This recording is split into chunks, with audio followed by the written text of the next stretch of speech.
Sorry, forgot that you have to have a premium account to go live on Twitter. So stupid. Anyway.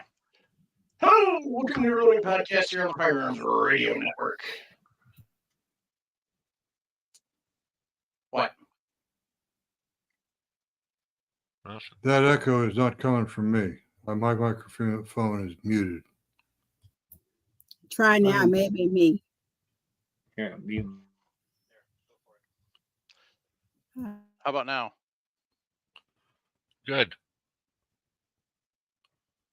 All right, then. Anyway. So.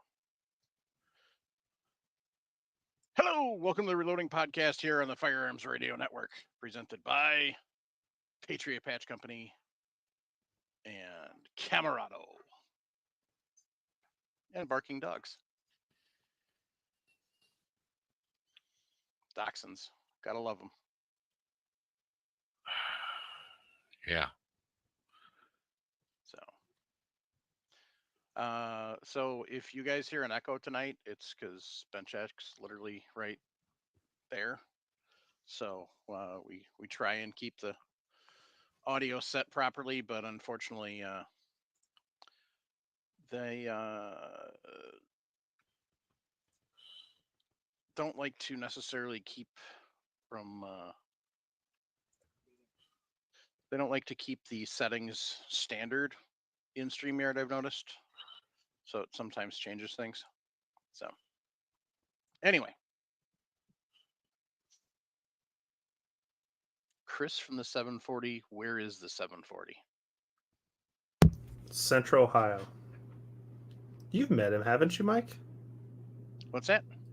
You've met him. Yeah. The big guy that I was talking to? Yeah, that's Chris. Yep. That was at GunCon, so yep. Yep. So. Anyway. So what's everybody been up to? I finished up my 6BR, my GT, I should say, my 6 GT. That got finished. Next is a 22 GT. Very nice, very beautiful gun. Yes, thank you. It's now we just got to put some of the loads I put together through it. So see what happens. Indeed. Jim? How about you? How Jim? Jim. Oh yeah. Yeah, Jim's here somewhere. What you been up to? Mostly getting viewers. I have a few new viewers in the channel, or they were told to come here at 8 o'clock on YouTube. Subscribers possibly to the channel, but we'll see. Well, nice. That's nice. You know, boosting the show, that sort of thing.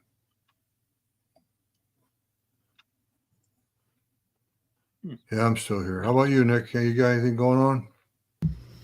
No, not a lot. I was in Omaha, Nebraska over the weekend, hanging out with some friends. Other than that, really not a whole lot. Been looking for an over and under shotgun. Well, actually two. One for myself and one for my cousin. She shoots competitive trap for high school, and her shotgun broke on her. So we're looking for a new one for her. But the problem is she's left-handed.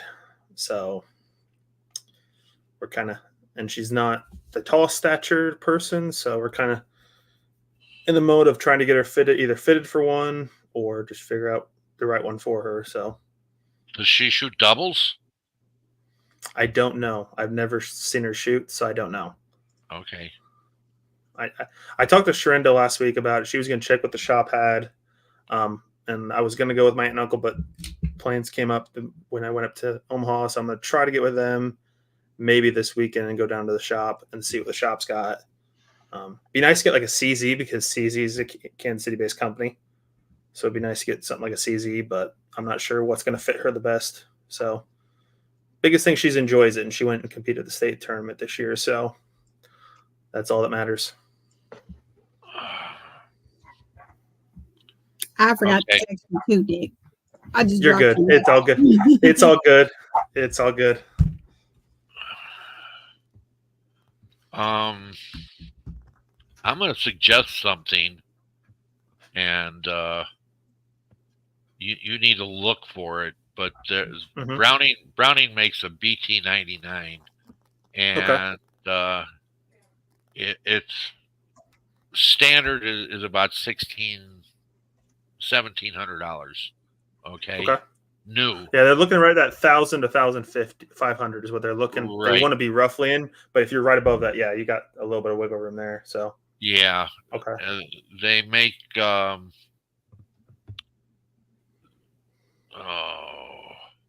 they make one that's got a adjustable cheek and comb. Okay.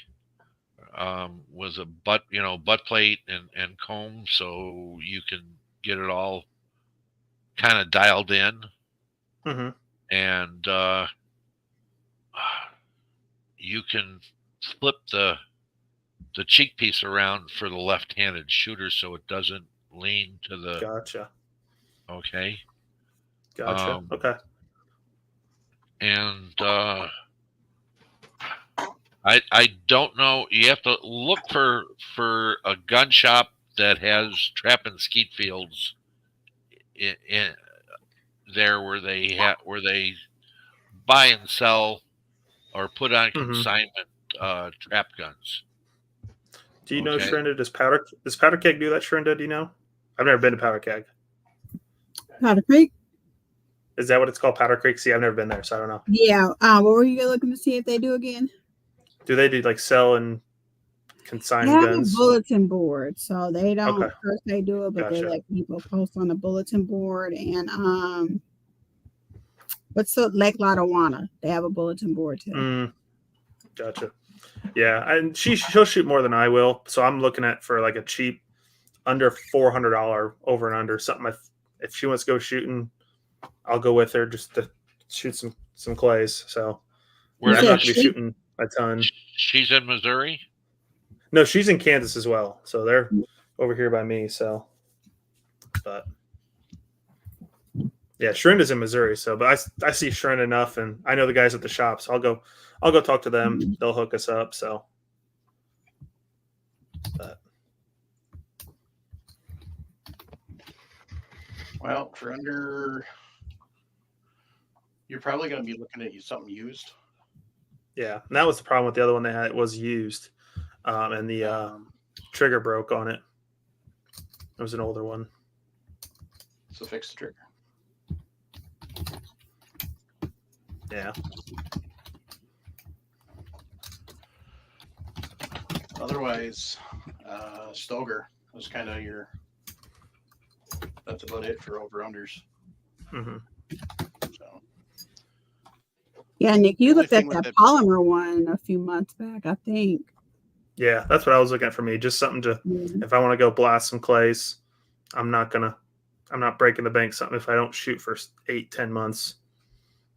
I'm not wasting money just sitting there. So just buy a pump. I have my Mossberg 500, but if I start deer hunting again, I really don't want to keep changing the barrels. So that's why if I can get a nice little over and under.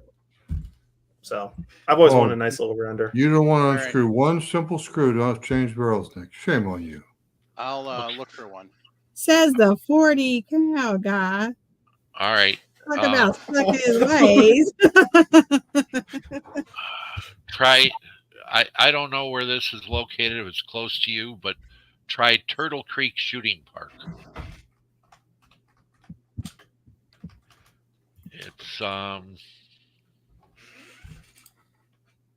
Manhattan, Kansas. Oh, yeah, it's about, well, cool part about that, she's going to be going to school in Manhattan here next year. So, well, in about a year and a half. So she might go start shooting up there.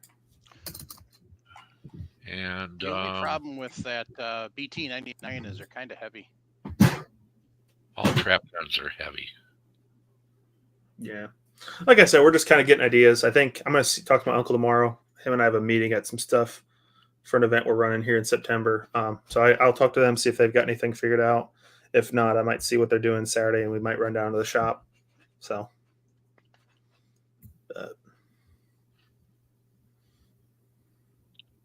I'm gonna be here Saturday. I have an archery tournament.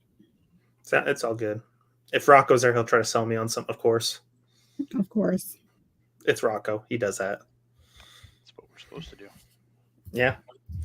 Oh, you guys will get a kick out of this. So I was up in Omaha, had some time to waste Saturday morning, went to a Cabela's there, and I'm start talking to somebody at the gun counter, and he's like, "Oh, what do you think? What's your thoughts on this?" I'm like, start blabbering on and stuff. He's like, the guy behind the counter is like, and he starts pointing to the sign, now hiring gun counter. It's like, I've done my time, sir. I did it for almost 10 years. I don't need it anymore. And I can't work here anyway. I'm 3 hours away. But,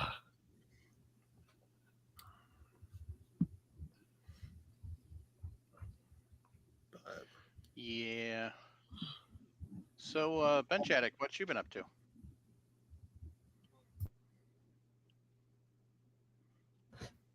Sorry. Well, getting my butt kicked in nationals. Shot my first 600-yard event in F class. So it's been fun. It's been real.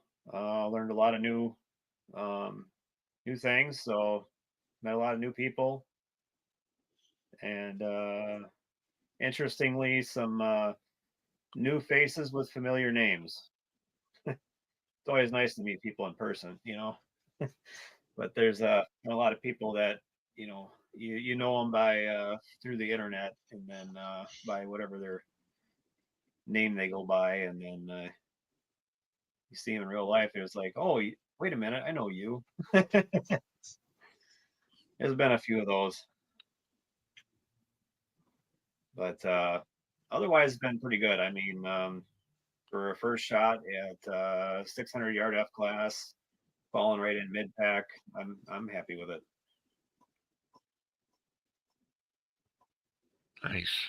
Nice. So you've you shot 3 rounds of or 3 days with 3 rounds per day. Yes. Okay. And explain what how that F class works for some of the listeners. So it is a 600-yard prone. There are 2 different style shooters you'll see on the firing line if you went to one of these events. You'll notice some of the guys are using a big fancy rest that the front of the rifle sits on, and a leather bag filled with sand that goes under the rear of the stock.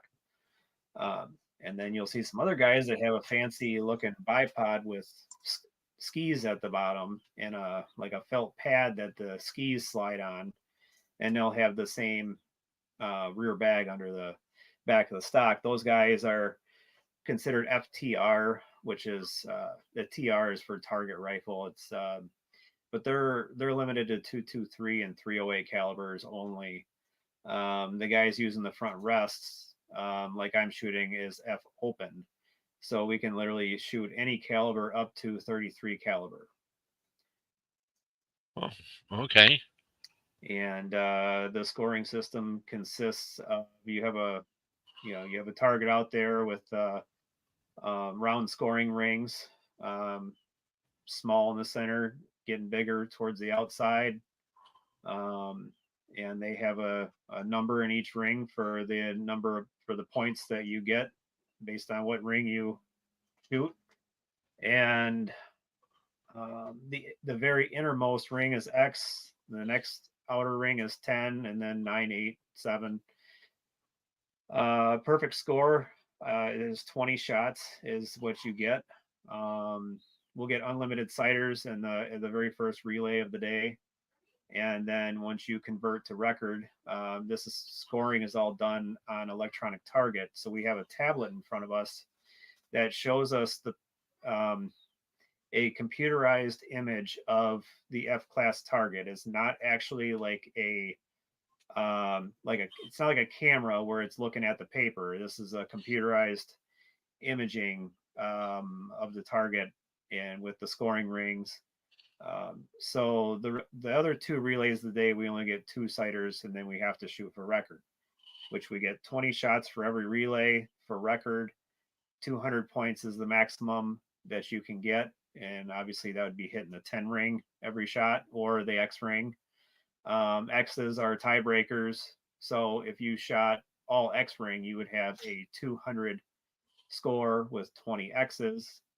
If you shot all 10 ring and no X's, you would have a 200 0X.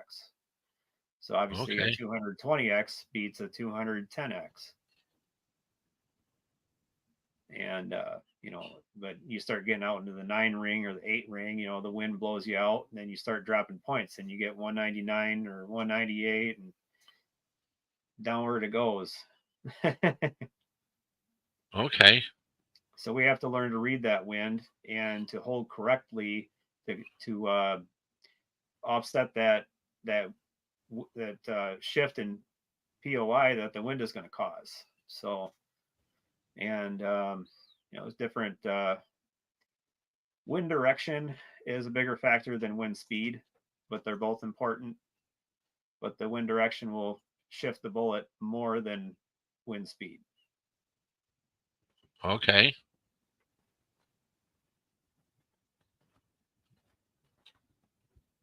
So you shoot all at once, or you have relays, or what?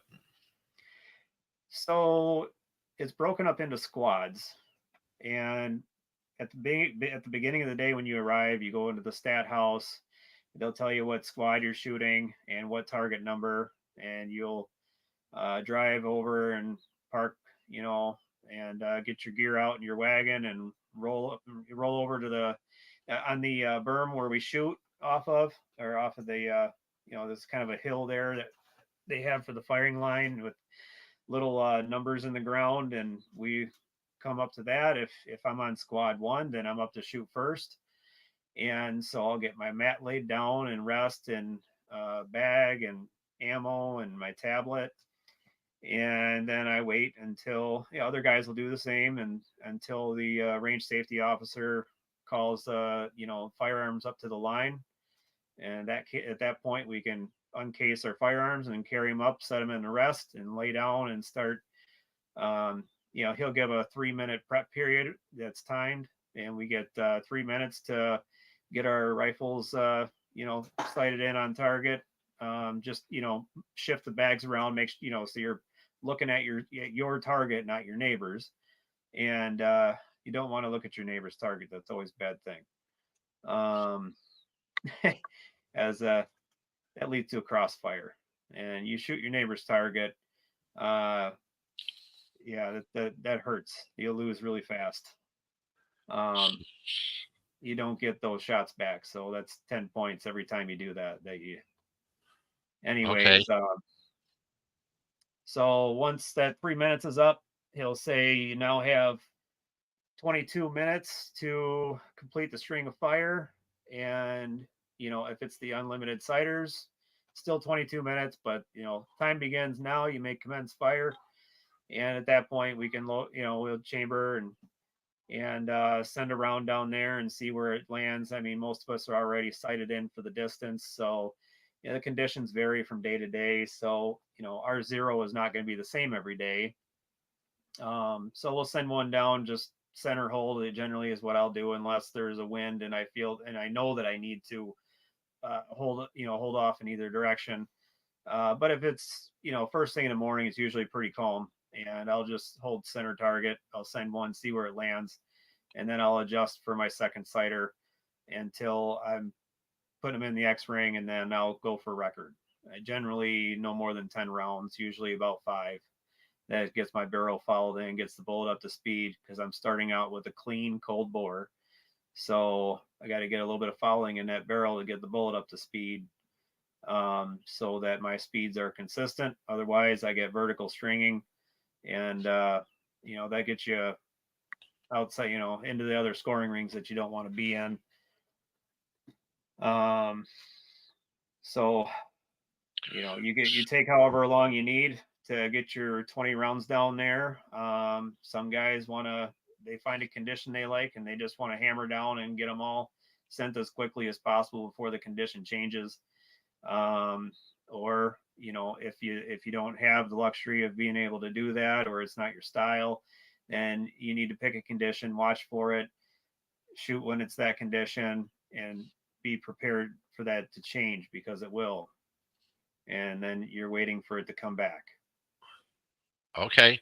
So you're shooting 20 rounds for the first relay. Second relay is 20 rounds, but you only get 2 siders. Correct. And 2 siders for the third relay, right? Yep. Second and third are the same. Okay. So now then, the question is, how important is reloading in this sport? About as important as the gun. Okay. So well, it's quite a rabbit hole, and conveniently, I named my business that. So, so there you go. Rabbit Hole Precision Inc. Huh? Or LLC. Yeah, LLC. Okay. So now I've been going down the rabbit hole for a long time. And so elaborate your question. What I want to know is, you've started this company, and in order to improve your reloading, Yes. What did you find in your reloading practices of going down the rabbit hole to help you improve it? Well, back in 2010, I met. There's a friend of the family that my wife's family, that he is a very skilled shooter, and he saw he saw potential and interest, that I had the interest to learn to become a better shooter, and offered to mentor me. And so we started on that. And at the time, geez, I was just shooting an AR-10 chambered in .308. And then I learned about that I could reload and save money and also make more accurate ammo at the same time. Save money? Haven't we all heard that story before? Okay. You can't save money going down a rabbit hole. No. So, so of course I went and got a RCBS Master Deluxe reloading kit with the press and all the tools and everything, most of them anyway, and the handy dandy RCBS hand priming tool. So I started making ammo out of out of the book, just book value loads, and working up from start load, and learn to tune a load. As you're doing your workup, you kind of work your way up and figure out what charge weight works the best, and then the next thing, a seating depth. There's all kinds of things you can play with, but I never got into seating depth right away. That's not in the book, right? you load to cartridge overall length that the book says is, when we're starting out, because we don't know any better. So that's kind of a good general guideline to go by. And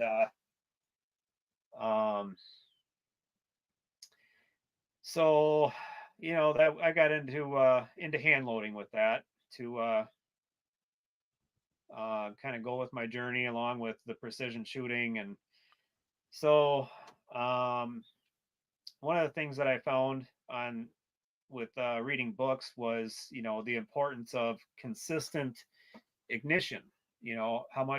How important the ignition system is to the whole ecosystem, and accuracy.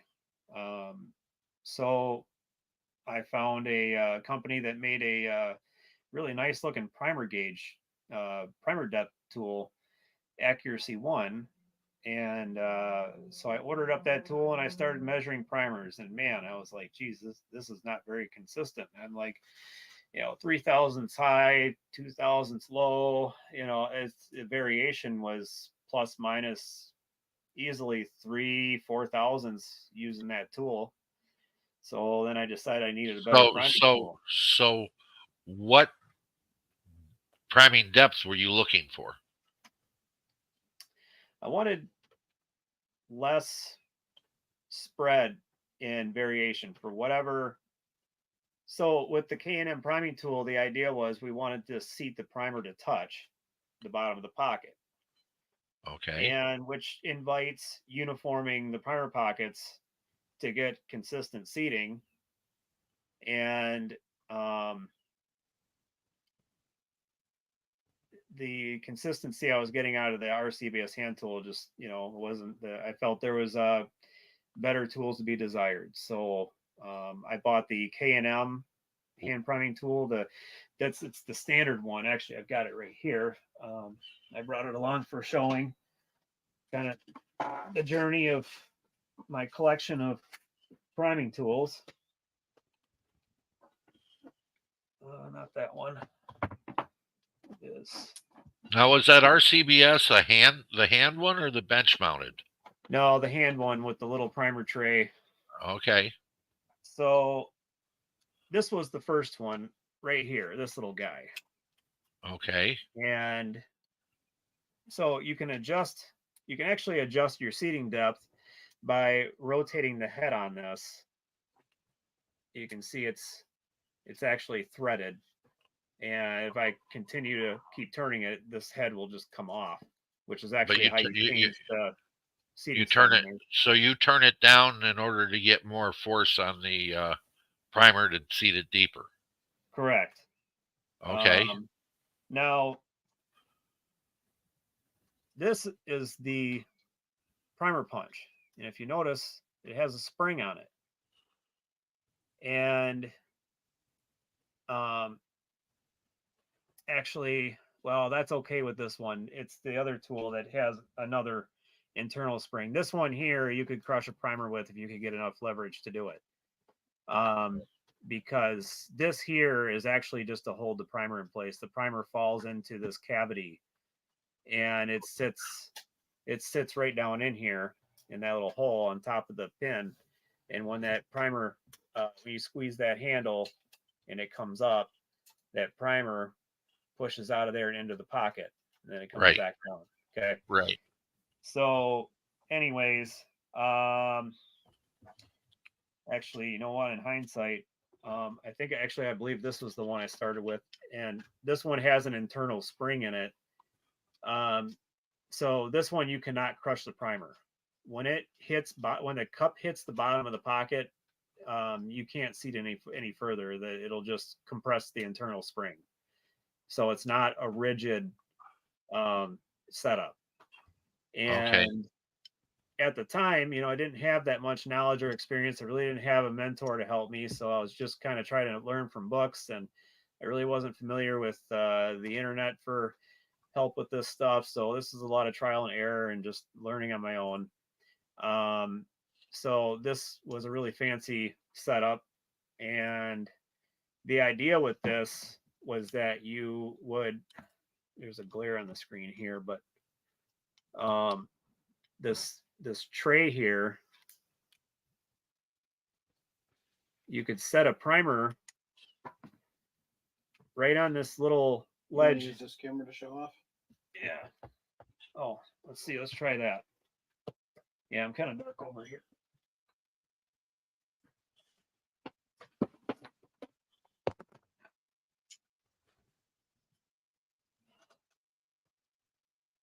See if I can get. There you go. Okay. So there's a little gate right here that a primer can fit in.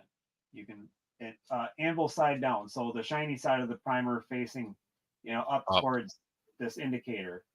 You slide it right in there, and then you rotate this, the indicator would come down on the primer and give you a height.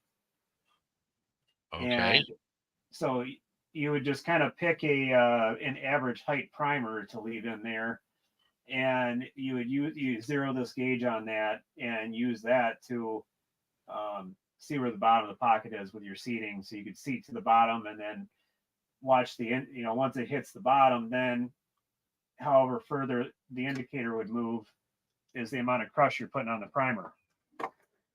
Okay. So you're sitting there, you're taking the primer, you're pushing it up, taking it, and then compressing the anvil. So the anvil is pushed up into the case and the edge of the primer. So you're pre-tensioning the primer by doing that, right? Yes. Okay. So, but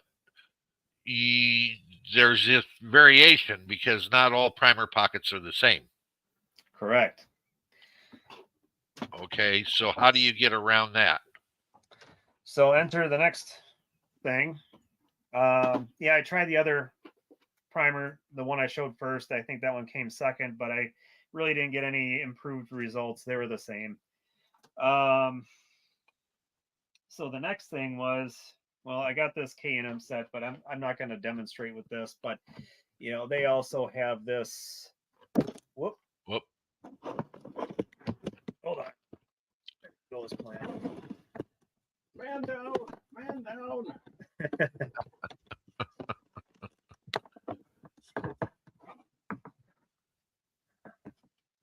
I'll just pull out the one I need.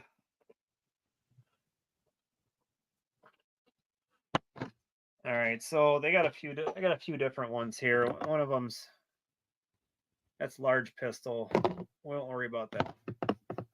We'll just use large rifle, small pistol. Okay. So we have these primer pocket cutters here. These All right. are Show them on the other screen so we can get in. Okay. So those primer pocket cutters look like they have a large flat area and they limit how much you can cut into the primer pocket. Yes, and Are they adjustable? If you want to play with it, you can. I never did. I really didn't want to get into that because, well, basically, you just plan on you're gonna wreck some brass getting it right, and there's a set screw that holds these carbide cutters in place in the tool body. That large shiny surface that goes the length of the tool. That it's actually kind of hex shaped, as you can see. And if I rotate it, yeah, we can see the Allen keys in there. Yeah. Yep, you can see that there, and that Allen key set screw is what holds that carbide cutter in place. If you were to loosen that, then you could slide the carbide cutter up or down to deepen or shallow the cut of the tool. So my solution to that was that I upgraded my cutter to something with more precise control on my depth. And so it's hard to see the numbers on here, but this, you can kind of see there's some numbers there. It looks, what is that, thousandths of an inch or so? There it is. Yep. So each mark is 1,000th of an inch. Each number, these numbers are I believe they're 10,000. I don't know, it might be 10 thousandths apart from, but each hash mark is 1,000th of an inch. And this bottom knurled ring right here is a lock ring. If I loosen that, then I can turn this upper half. I could screw it off, and that cutter will pull out and flip over. And there's a small primer cutter on the other side of it. So I got it set up for a large pocket right now, but I could pull that out, flip it over, and set it up for small pockets. But having that micrometer adjustment makes it really nice because I can just put a caliper on it and or an indicator As a matter of fact, I have an indicator here on the bench that could be used to set that cutting depth. And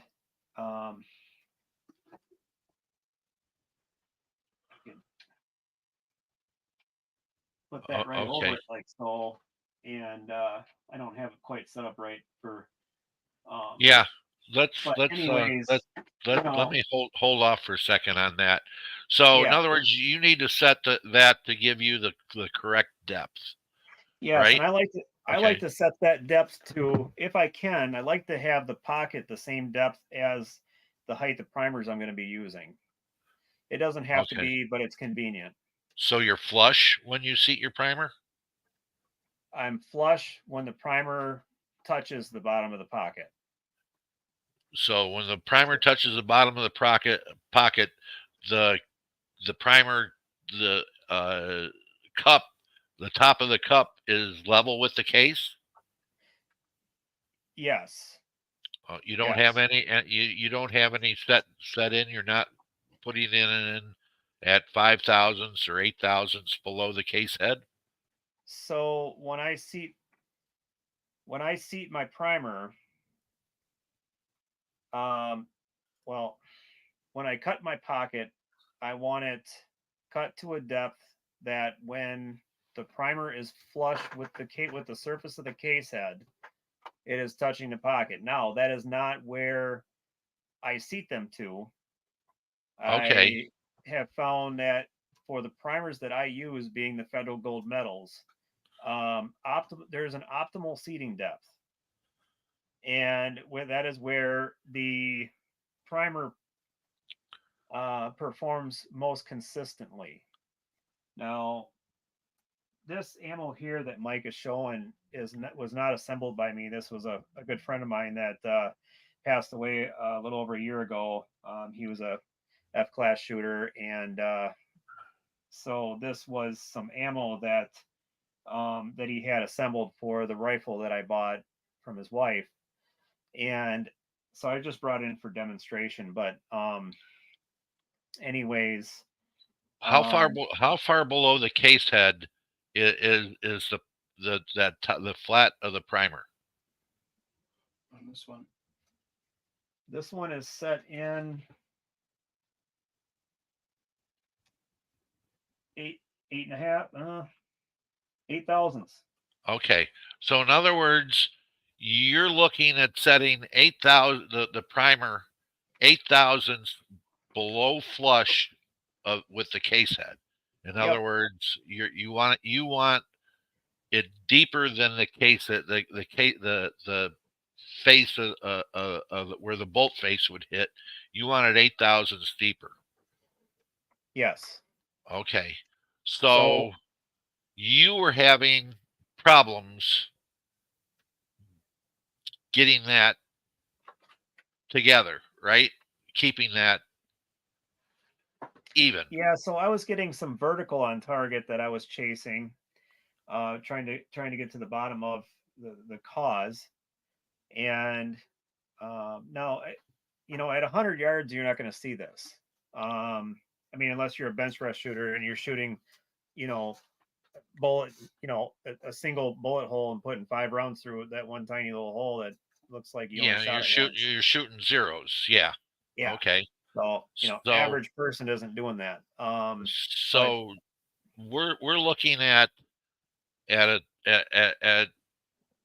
how do you get and how can you guarantee that you're getting the primer seated to the depth that you're looking at?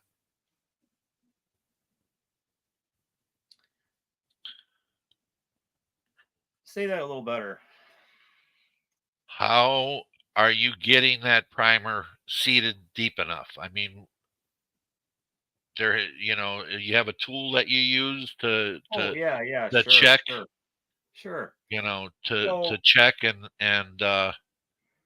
you know so fast forward from the K&M seaters, I upgraded finally to a primer seater that I could adjust the seating depth with by micrometer adjustment. So one click is 1,000th change in primer setting. So if we turn this camera here, Mike, I have a setup here that I use for my primer seating. Okay. And so this, What kind of primer seeder is it? so this is the Primal Rights CPS, which stands for Okay. Competition Primer Seeder. Okay. And the way this works is this, there's a bar right here. If I take these two Allen screws out, this half moon piece comes off, the shell holder comes off, and this whole red piece here lifts out. There's a it's set You up have for a small primer, but I could put the black one in there, if I'm saying that right. But there's yeah. We understand how the priming it works, but you're saying that as a competition one, you have an adjustment on the sides of that yeah, that have a dial that you can go one click at a time, a thousandths deeper every time, yep, or less going the other way. sure, Okay, so we get that. What we're looking at is how do you maintain that, because there's um lots of variations. yeah. So when I got this primer seeder, I was really happy with how much easier it made my life, speeding things up and just the ease of priming with that style of tool versus a handheld. However, I was still getting the same primer seeding variation I was getting with the K&M, which was plus minus 0.02 of an inch. And Okay. with 8,000 seat with that 8,000ths that I was looking for, my tolerance is plus minus 1. So for the federal gold medal primers, 7 to 9 thousandths is the optimal window for seating depth. So if Okay. I'm seating at 8, then I'm in the middle of window. That gives me plus or minus 1 either way. But Okay. if I'm seating primers and I'm measuring plus minus 1.5 or plus minus 2, then that may give me a flyer on target every so often. I get that Okay. one. So in other words, you're saying that the difference in the uh, the striker, the firing pin, hitting the primer because of that difference in there, and affecting the ignition of the primer is going to cause flyers for you. Sure. Yeah. Okay. Difference of primer So sensitivity. so what is the let's see how I want to word this. There's a there's an issue with brass and the shell Sure. holder, right? Yep. Okay, what's that issue? Well, I had a suspicion when I was using the K&M that there may be I was starting to kind of think maybe there's got to be some variation in the rim or something, but I didn't know, and there's nothing out there to be able to measure it. I tried to measure with calipers, but if you've ever taken calipers and tried to measure with the tips of the caliper and that tiny little lip and try to get repeatable readings, it's pretty forget it. So I couldn't find a satisfactory way of being able to reliably measure rim thickness. So I put that to sleep for a while since I couldn't prove it and I didn't have any means of being able to purchase anything to and I finally upgraded to the CPS and I had the same results. So that brought back my suspicion in the rims because now I've been through a number of priming tools with the same problem, and don't matter how high end or low end it is, the real low end, sure you'll get a little more, but going from mid grade to the very highest end, it was the same variation, and so I took it upon myself at that point, and I had to develop a tool to be able to measure rims to prove my theory that there was variation in the thickness of the rim that was a direct correlation to the variation I was seating in the primer seating depths that I was measuring. Okay. And So sure. what did you come up with? Well, it took me a long time to come up with something that I could put together because my mind got stuck on those round shell holders like we all use that go in our press and our hand priming tools and all that. There just wasn't a good way to come up with that I could come up with using those shell holders. So I had to come up with something. And one day it dawned on me about just using a plate and having a slot machined into it that I could slide the yeah, see, and that is The, a very hard steel. You're not going to drill that. Well, okay. you're going to go through a lot of drills. Okay. So you regular standard shell holder wasn't going to work. No, So and I'm going to pull okay. one out here. And So here we go, Mike. Here, show this. So I had to come up with a shell plate that could go onto a block of aluminum or steel, or I so ended up opting for so aluminum for weight. so that shell plate slides into into the extractor groove, and it holds it between your by your tool, and you're able to how are you able to measure that then? Well, hang on just a sec, Paul. We're Trying to find the right plate for the brass. So Okay. go. All right. So it's gonna sit like this. Yeah. Okay. And So in other words, you got the flat side on the Yes. on the what would be the top, and then the bottom would be where the groove side is, because you got a radius in there, and radius would affect the measurement. Yes, if you put the plate, it's critical that the plate goes on in the correct direction. Otherwise, if you put it upside down, I don't think you might not even get a measurement because the rim is going to set down into that um, that bevel, on the plate. And so what we're measuring is the distance from the surface of that metal plate to the top of the case head. Okay. And that will give us rim thickness. Now, does that vary a lot? So, funny story with that. The last cartridge I was playing with and getting some vertical when I started developing this tool was a 300 Win Mag custom rifle, and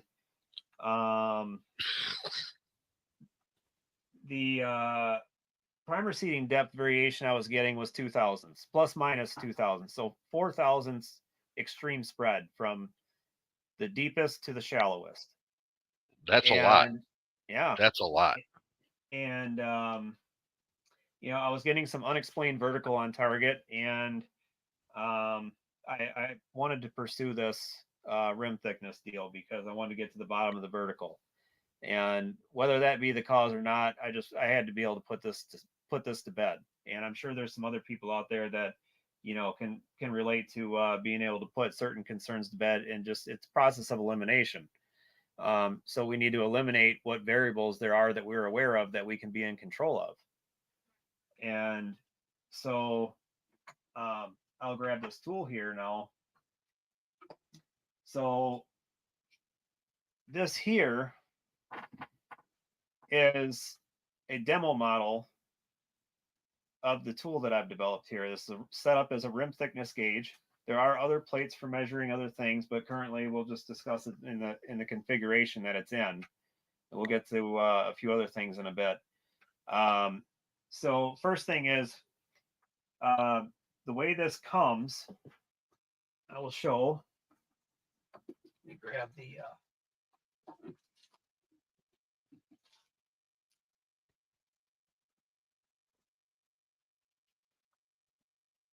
So here's the tool housing. Okay. So Okay, that's so what you, that's what you get, right? yep, along with the hardware and indicator tips, spring, lifter, everything you Okay. need except for the indicator is optional. And everything's a la carte. I left it that way so people don't have to pay for things that they don't care to measure, or they can pick and choose what they want. So the um, so there's that.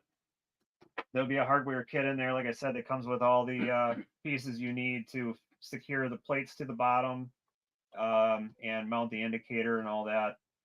Uh, so you get choices on plates. There are 3 plates for the tool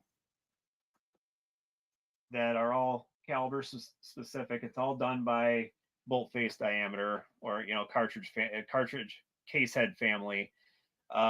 So we've seen this, but so you'll get one of those for rim thickness, and then this here is a cartridge alignment plate, and this Whoa, here, whoa, whoa! Cartridge alignment plate. What do you mean by that? I'll show you. I got one set up for it. And Okay. then this here is a primer plate, so we'll cover that too. Okay.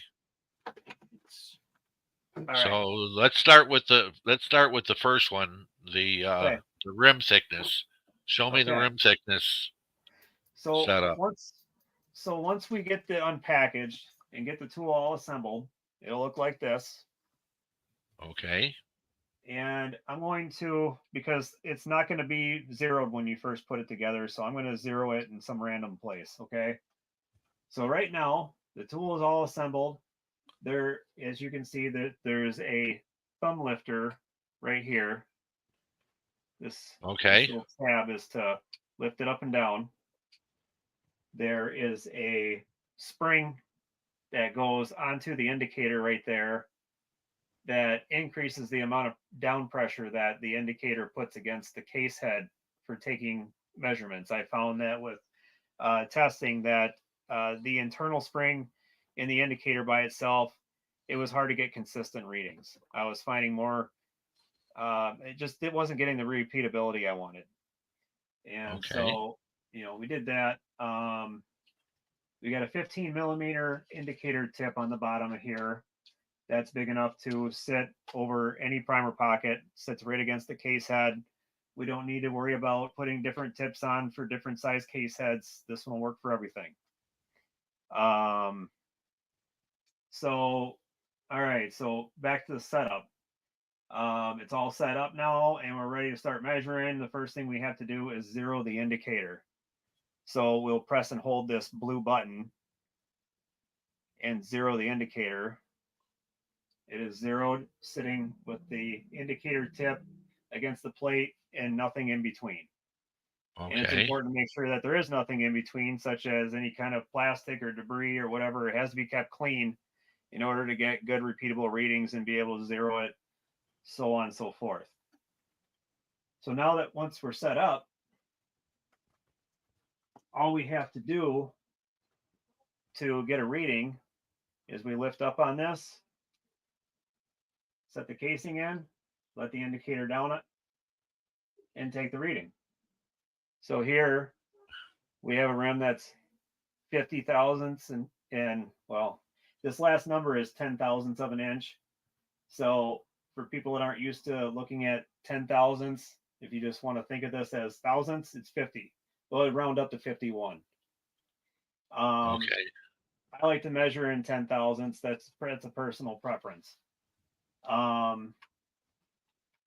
do have other indicators that measure.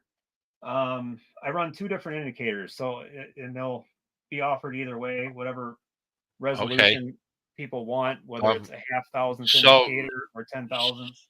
so you measure a case. What do you do then? Well, then I'm going to measure a bunch of them, Oh, and I'm going okay. to see.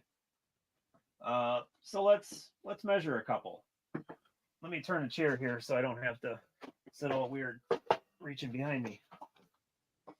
Okay. Here, we'll hold this. Slightly.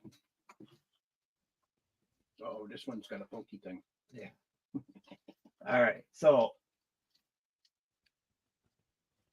we got 51.6, 51 thousandths, and 6/10 or 6/10. Okay. Okay. So now that's 8,000, So, 10 thousandths different than the last one. yeah, that first Okay. one, it must have been a Yeah. little dirt or something there. As soon as I moved it, it settled. So we're back at about the first original reading. 50 and Okay. 6/10. Okay, so remember that number. Okay, next one, 51 even. And I like to rotate it a little bit just to make sure that there's if there's anything loose in there, it'll just kind of push its way out and give me a accurate reading. So now we're at 51 and 2/10. So that's 6/10. It's a generous 0.5 thousandths thicker than the previous. Now we're back at about the same as the first one. And if you Okay. notice the fluctuation here, let me pull back. There we go. If you notice the fluctuation in the reading as I'm rotating it, I'm finding that on just about everything. And this brass here that I'm measuring, this is Lapua 6BR brass, and I'm generally finding about a 0.5 thousandths of variation in the rim Rim thickness. in the rim thickness around the outside of it. So Okay. it is not perfectly the same thickness all the way around. Boy, you expect for $1.50 a piece of brass, they'd be perfect. Yeah. So, as you can see, there's a Okay. little bit of variation in these. So so as you go through and you find variations, do you sort the cases then? Yep. You So okay, these so ones you got a pile of 50 50 thou, and then 51 thou, and or do you just keep going, or and so when I just got done sorting a bunch of 284 brass, all Lapua brass, and the variation in that brass ranged from 50 thousandths to 54 thousandths. And I did have two 55 thousandths rims, thickness rims, that I pulled out. Those are just, they won't be used. They're out of specification. There's not enough of them to make a batch out of them. So they're just scrap, or practice, whatever. okay. So you have this variation, and you sort them into piles of different thickness. Justin, you sort I'm this sorry, out. I didn't hear you, Paul. What'd you say? You sort this out. You sort the brass out according to rim thickness, then, right? Yes. Okay. Now, you can sort to whatever specification you want to hold. Now, keep in mind though that if you're going to sort by rim thickness, and let's say, the way that I sorted out the 284 brass that I just did, that ranged from anywhere from 50 to 54. That's a 4 thousandths spread in rim thickness. Right. I took those 500 pieces of brass and divided those up into an extreme spread of 1,000th per 100 pieces of brass, because Okay. that's what fits in my box, in my So ammo so boxes. So each go ahead. box of ammunition of that 284 brass has a spread of plus minus a 0.5 thou, which is 1,000. So I could be anywhere from 50 to 51 thousandths in thickness in the rims. The next Okay. box might be 51 to 52, Okay. or 52 to 53. Okay. So in other words, we got the rim. You got the brass sorted by rim thickness now. Correct. Okay. So by using this gauge that you've made, you've got it all set up to sort that. But the gauge does more. This tool does Yes. more. Yes. Okay. So the next thing you said, we have primers. I mean, that's what you're dealing with, right? I want to do the Billy Mays comment. Okay. But wait, there's more. Yes, there's more. So, you know, primers are the next thing. Yeah. So there's one more thing I want to explain. I think that would be helpful to some people, some of the listeners, that to help them kind of understand the difference in why or how the rim thickness has any correlation to this to the primer seating depth. I think that's a good topic to cover. Yep. And Well, the reason being is I'm going to use the shell plate here. I've got it zoomed in over on your. Okay. All right. So you see how much brass is sitting on top of that plate. Whoops. put your hand there. Okay, good. There we go. Okay. So we see where let me just grab something to point with.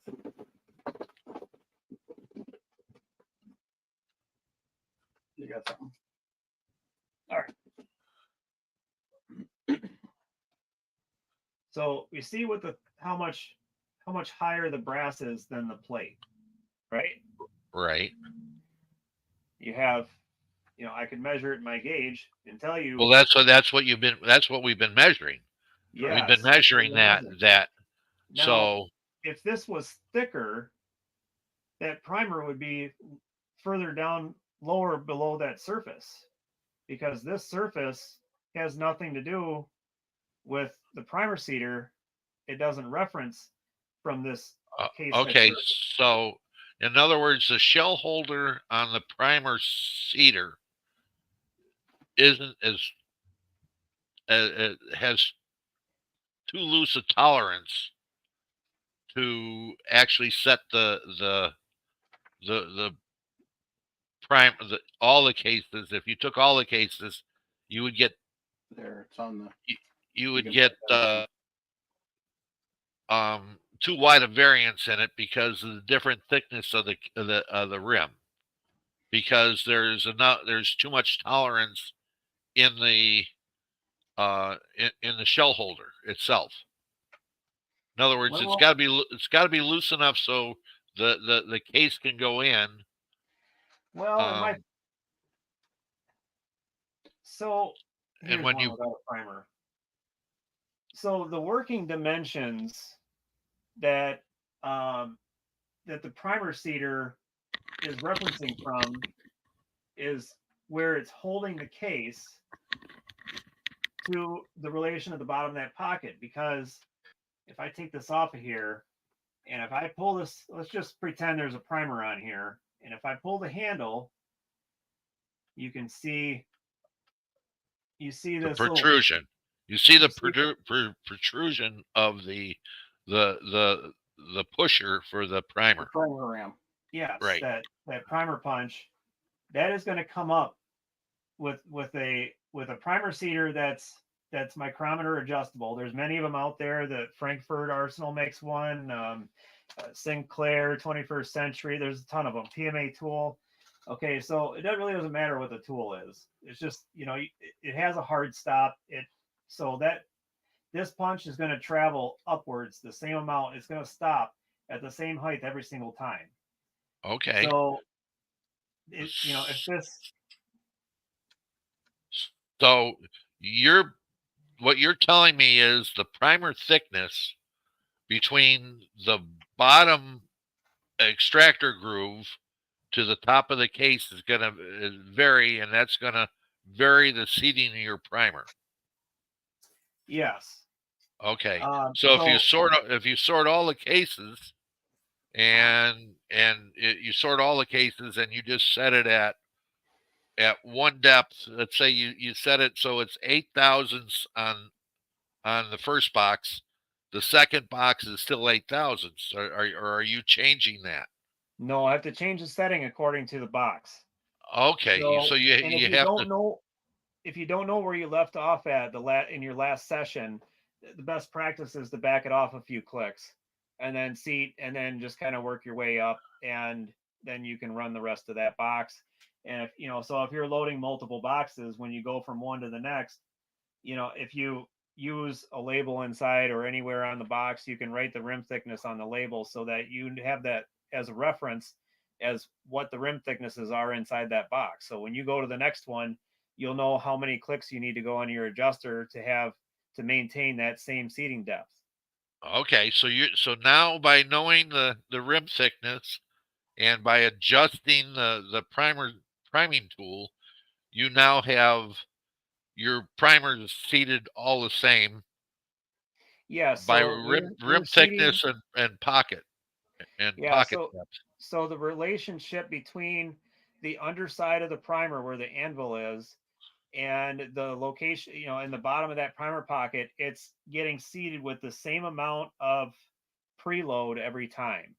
And when I say preload, is we're preloading the legs of that anvil. I believe you covered some of that in the Right. deep dive. Yes. Okay, so the cup is a certain height, and the anvil legs stick out beyond the edge of the cup by a few thousandths, generally about let's say 10 thousandths, 8 to 10. And so what we want to do is try to seat that primer all the way down and get that cup as close to touch at the bottom of the pocket as possible. That's where that 8 thousandths optimal seating depth comes in, because we're taking up all that anvil protrusion. We're preloading the legs so that they're pretty much about even with the edge of the cup at the bottom of the pocket. So we've so just so everybody understands, we've cut the primer cup or the not the cup, but the primer pocket level and flat with the case head by using the Century 21 tool Correct. and being specifically to the depth that we want it to be. And then we're sorting cases. What about primers? Do you sort primers then? You don't have to. I do. Um, Okay. I so I sort by weight. I don't sort by height. I know that may seem contrary to the tool, but um, without getting too far into that, all I'll say is that by methods with testing, it seems that sorting primers by weight gives the greatest benefit of any of other methods. So you just can't do that on a standard scale though, right?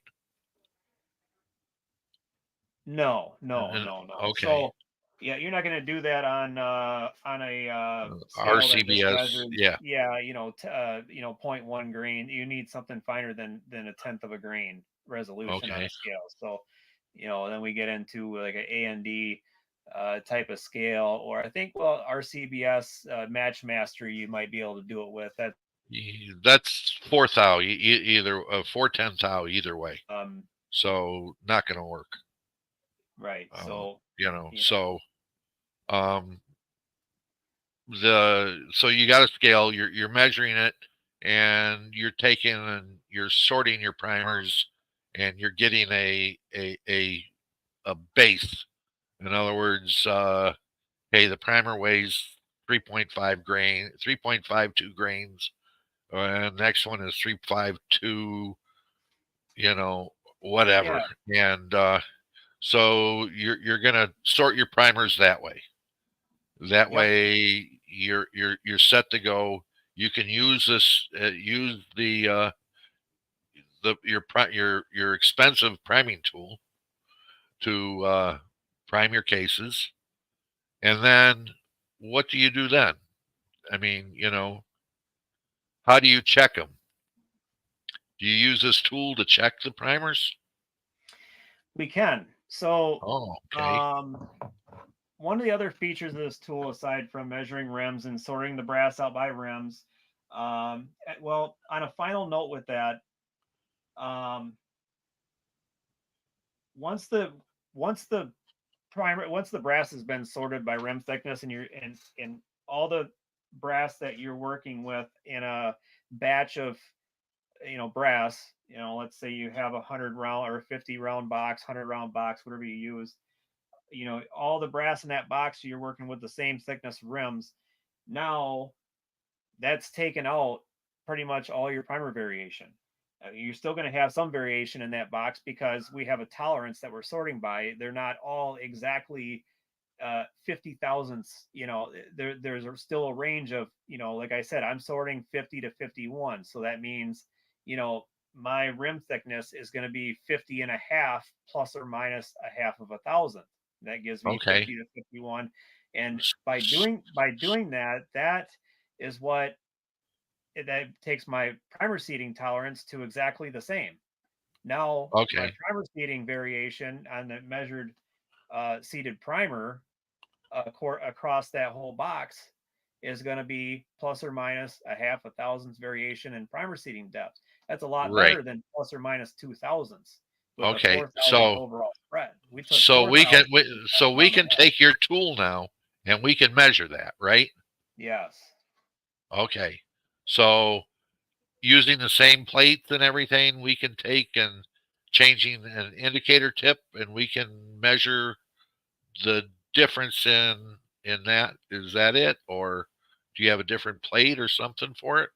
So there's another thing we can do with the same plate. And all we do, it's the difference of a swap of the indicator tip.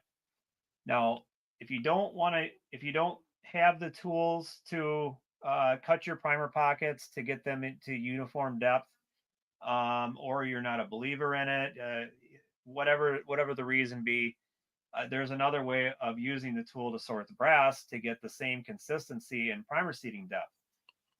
And so what that is, I'm going to grab that. Oh, it's in here.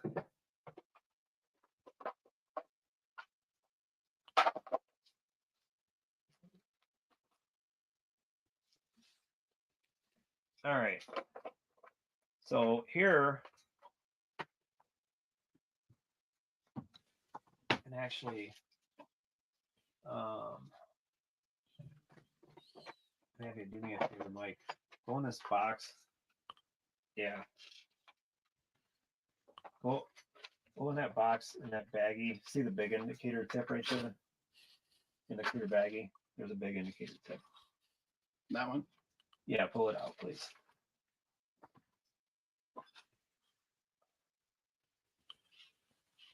There we go.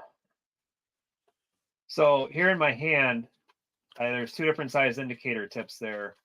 The bigger one has a little knurled section. You can see that's a 5 millimeter tip, which will fit large primer pockets. And the smaller one here is a 4 millimeter tip that will fit into small primer pockets. And this one here, this is the one that we use for measuring the rim thickness.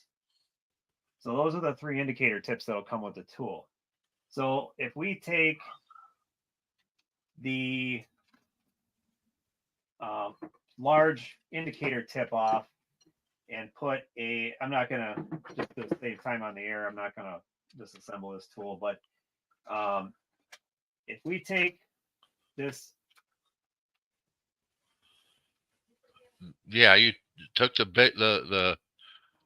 big tip off and you put in what, the 5 or the 4 millimeter tip onto it.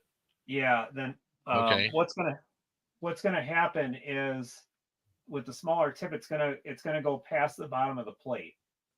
Okay. And so then it will be able to reach the bottom of the primer pocket. Okay. So with that measurement, what that's going to do for us is that's going to allow us to measure from the rim to the bottom of the pocket. So I'll show you on a piece of brass. I don't know where my little pointer thing went. The little file I had. Oh, I wasn't paying attention. Yeah, I don't know. That's right. I'll just use this. Anything works. So we're going to be measuring with that configuration the distance from the underside of this rim, where it would sit on the shell plate, to the bottom of the pocket. Those are the working dimensions that the primer seeder uses to accurately and consistently, seat that primer in there. Okay. And so that eliminates rim thickness when you do it that way, because you're not measuring from the case head to the bottom. Now you're going from the rim to the bottom. That's the same working dimension. Now you are going to find variation in that dimension, but you're going to sort it out with your brass. So you're going to sort it into different piles, and then you'll be able to get that same seating. Well, it's not going to be the same seating So- depth. I want to make sure I'm saying that correct. You're going to get the same anvil compression on every cartridge that way. But if you're going to do it that way, then the measurement from this case head to the top of the primer it's going to be a meaningless measurement, because we're not referencing the bottom of the pocket to the case head. Okay. Okay. So your tool measures that, right? Your tool Yes. measures that. You have it set up for that or not right now? Yeah, I wanted to show. That one up there Where? towards the wall. Oh, yes. I just want to. Here, I'll pop. Actually, let's do this first, Paul. We can come back to that in just a second. Before I go through the work of taking this one apart to swap the plate out, I'd be glad to demonstrate that though, because I know that's kind of hard to vision. But we can cover this kind of quick before I pull it apart. So this here, these are the two other plates that I showed earlier. So we have the cartridge alignment plate that you asked about, and stacked on top of that is the primer plate. So what we have here is a tool for measuring primer pocket depth as well as seated primer depth. There we go. Okay. That's what I was looking for, to see, because you can measure from the top of the head to the bottom of the pocket, or you can measure from the top of the head to the top of the primer with this tool, and not have to, just have to put the two plates on and change the indicator tip. Yes. Okay. So all right. we'll turn the gauge on, and we'll take a zeroing block, just something that'll push this indicator tip all the way up so that it's flush with this upper plate. Okay. So right now it's not zeroed, as you can see. It's, I'm showing a 0.5 there. So I'm going to press and hold the blue button. Okay. You can't see the dial. And whoops, I'm too close. Yeah.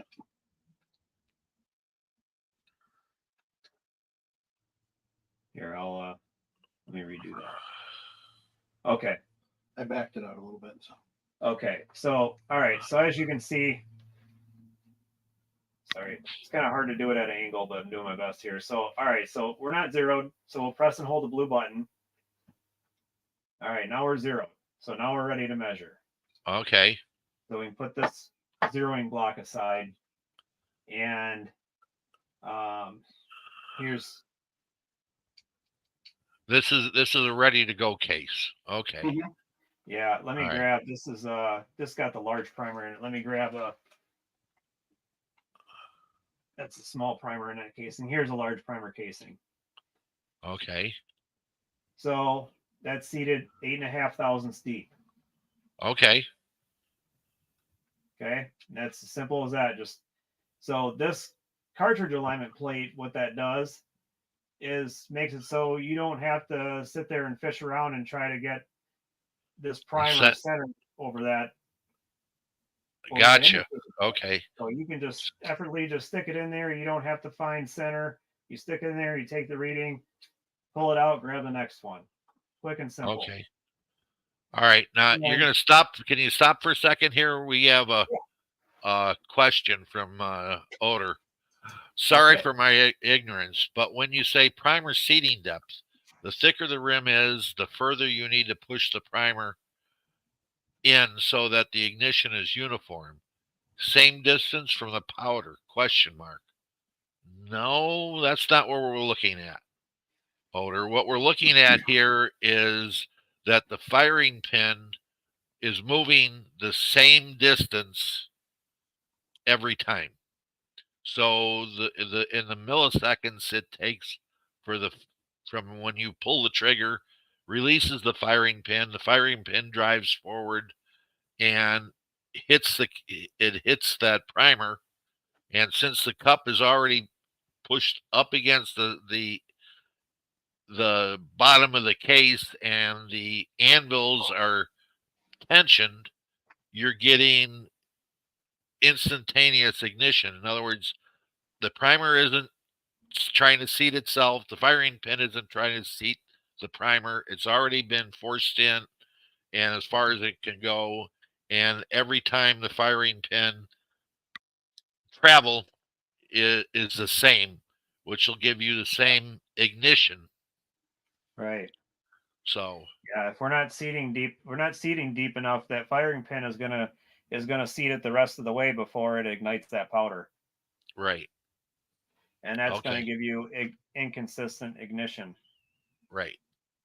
We don't So want the primer to move when it gets struck by the firing pin, and also by seating it 8 thousandths deep. Now that results mileage may vary with that. If I can't speak on that. That's the optimal depth for CCI or Remington. You got to play with it and try different seating depths and see what gives you the best results. with the primer you decide to use, yes. Yes, and it may vary with combination of what powder you're using with that primer. I don't have all the answers, but I got a tool here to help you find them all. So and as far as that question that Utter had, the thicker with primer seating, if I'm reading that correctly, the thicker the rim is, it's not that you need to push it in further. We can't. We have a hard stop. We have to be using a primer seater that has a hard stop, and that's anyone that has any primer seater that has a micrometer on it has a built-in hard stop. So that primer punch cannot travel any further than what the micrometer will allow it. And if so, So what happens is when you have different thickness on the rim, it changes that pocket depth to where the primer ram is. And so you're not going to get, if you've got a thicker case, then when you go to seat that primer, the ram only travels so far. And because that distance from the bottom of the primer cup to where the ram starts out changed because the rim's now thicker, you're not seating that primer as deep as you need to. yeah, a thicker rim with if you took two casings, one with a thin rim and one with a thick rim, we're not going to use numbers. We're just going to say thick and thin. Okay, so and we're going to say we have our primer seater set to whatever depth it's set to, and we're going to seat a primer in each one of those casings. The one with the thin rim is going to have the shallowest seating depth. The one with the thickest rim will have the deepest seating depth, because this rim, this groove here is put there by a machine op. And so picture if the where's the plate? Okay, so let's exaggerate. Let's say the rim is a quarter inch higher than where it is. Well, if look at how far the primer is going to get pushed in there if it's sitting that far past the plate. I mean, Show it with a shell holder. Show it with the shell holder that you have. Does it fit that? I gotta grab a different. Well, I had one. Yeah. What did I do with? Oh, that's it. No, that's the one I just had. Okay. I got.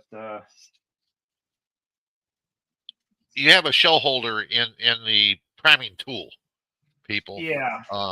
And when you put it in and it's thicker, that means it does. When you go to push on the push it up, the case itself is going to push up as it until it overcomes until it stops with the edge of the shell holder. Okay, with that flat on the shell holder, and then it will put the primer in. So a Yep. thicker case is gonna be down, and a thinner case will be up higher in the Yes. shell holder.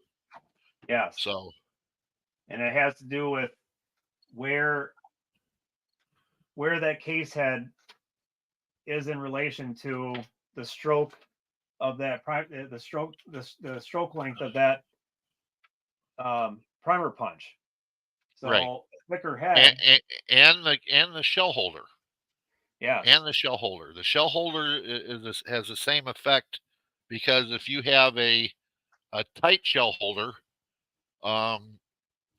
it's going to right. There's slop in there, so you're trying to overcome that slop with this tool by sorting cases. That's what we're at, and that's the key to all this, to keep the most consistent ignition that we can reach with this. Mm-hmm. So, yep. So, all right. So we covered measuring primers with the tool, seated primers, and so we can measure a pocket depth the same way. It's just the difference of I don't have the extension on here, but I can throw a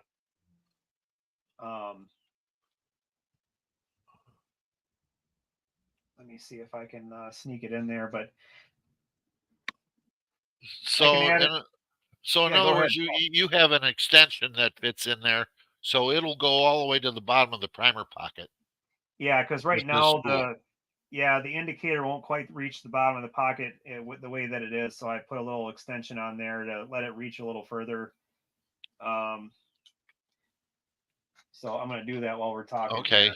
So I want to ask a general question here: is how long of a reach do you need on your dial indicator? So this is designed around a 1/2 inch indicator. In other words, it has a 1/2 inch of travel from full extension to all the way compressed. Okay. A 0 to 1 indicator can be used. Okay. Although it's the machine tolerances of this tool are based around the tolerances of the Mitutoyo indicators that it's equipped with, or that I'm demonstrating it with. All right. So in other words, a standard dial indicator isn't going to help you much. No. Okay. It may or may not work, but the accuracy is not going to be good enough to really benefit. Okay. So we're talking a digital indicator, and you're saying the Mitutoyo is the way to go. I'm not gonna say, there are other indicators out there that will be that 1/2 inch and are close to the quality of the Mitutoyo. Maybe not. Yeah. So there was one. Well, on Discord that you had mentioned, iGaging has for a more economical option. iGaging has one that measures down to a pretty small resolution. What was that? Was that 1/2 thousandths or 10,000? Yeah, 10 thousandths. So what was the price point on that? About like $100 or Yeah, the price point was about $100 on that. yeah. So the Minatoyos run right around well, for a half thousandths indicator, Minatoyo they get they would get 200 on that. And if you want the 10 thousandths, then about 300 on that indicator. Okay.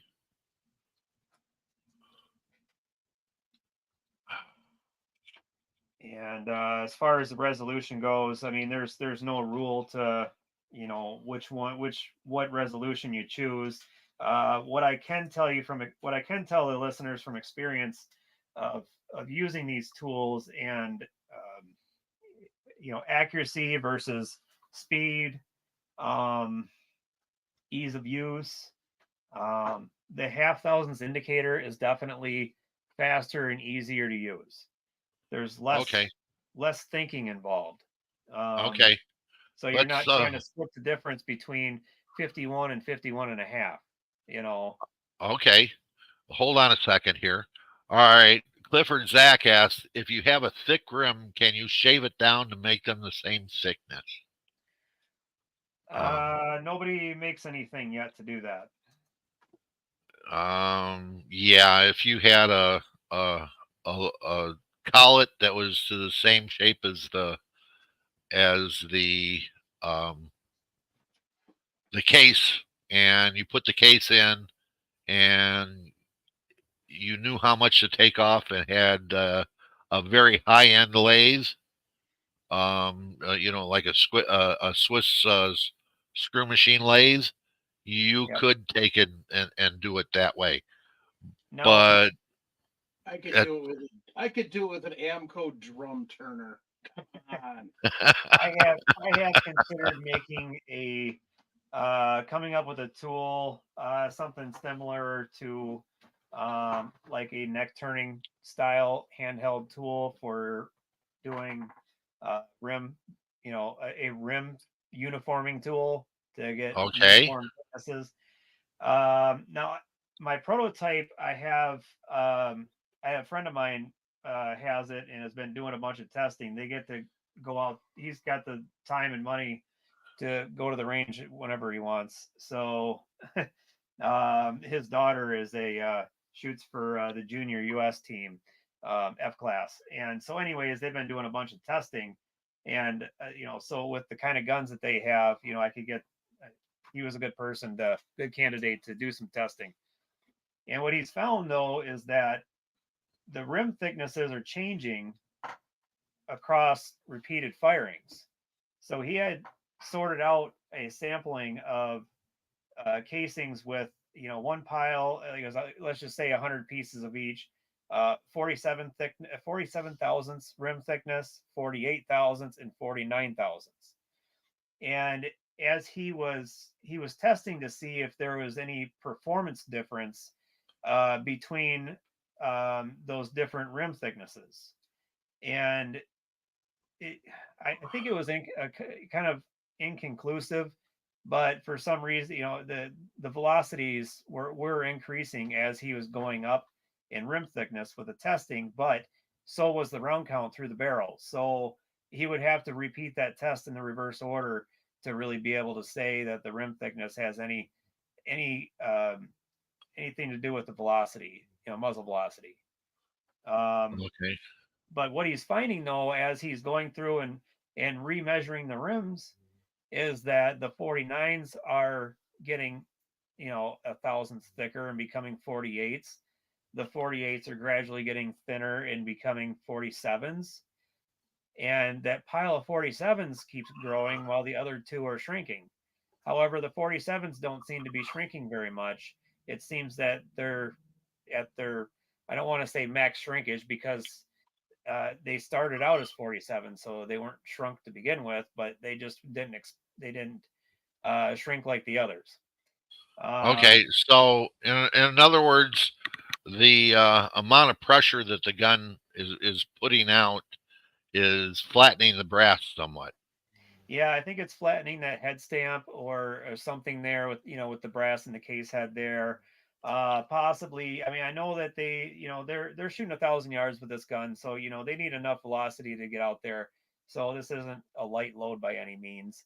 Um, so the other possibility is that case head diameter may be growing just enough that it's affecting the rim thickness. I mean, is if the brass is going to grow outwards, then then it's going to grow thinner in the rim. Right. Right. So Think of it as you're, think of it as balling up a ball of cookie dough, and if you smush it flat, it gets thinner, but it gets bigger around. yeah. So, but what you're coming to is what I'm thinking is that there's enough displacement in the head stamp in there to allow the rim to thin out without really getting too much wider. Yeah, I mean it has its limits with the bolt face. The bolt's only going to let Right. it grow. And I think that's where where it kind of hits that limit of 47, and it's not getting. I don't think the bolt. I think the bolt face isn't letting it expand any further, so it's holding at 47 for his gun. Right. But that said, that's the reason I brought that up is because maybe I can't say that uniforming rims is the answer right now, because if it's a moving number, it needs then you're wasting your time. Okay. All right. So in other words, um, I think you you need to still get have a few repeated firings before you can consider. so have you found that in using the tool that what is it, 1, 2, 3, 4 firings before you have to remeasure, or So Josh was remeasuring. Oh, we were just talking about it. I want to say he was remeasuring every firing. okay, And it wasn't necessarily moving a whole thousandth of an inch in one firing. I think it was more like a half a thousandth per firing. okay. So that Um, half a thousandths is 1,000th either way. So you are changing the rim thickness then. yeah, in a sense, So they're you would almost kind of uniforming themselves through repeated firings. okay, all right. Well, that makes sense. Okay. Now, Oder says, just wondering if one could also need to think about shoulder bump based on a different rim thickness. No, no, your shoulder bump is always from the base of the case to the midpoint in the shoulder where the datum line is for your shoulder bump. So if you're looking at precision shooting, you're looking at 1.5 thou to 2 thou on the setback. So that's it's not going to matter between any of the cases that you're doing as far as that goes, because your die is being pushed down into the shell holder. So it's the bottom of the shell holder to the case, and you shouldn't have any difference in setting back the shoulder that way. You got some brass with large deep prime large pocket 308 case head.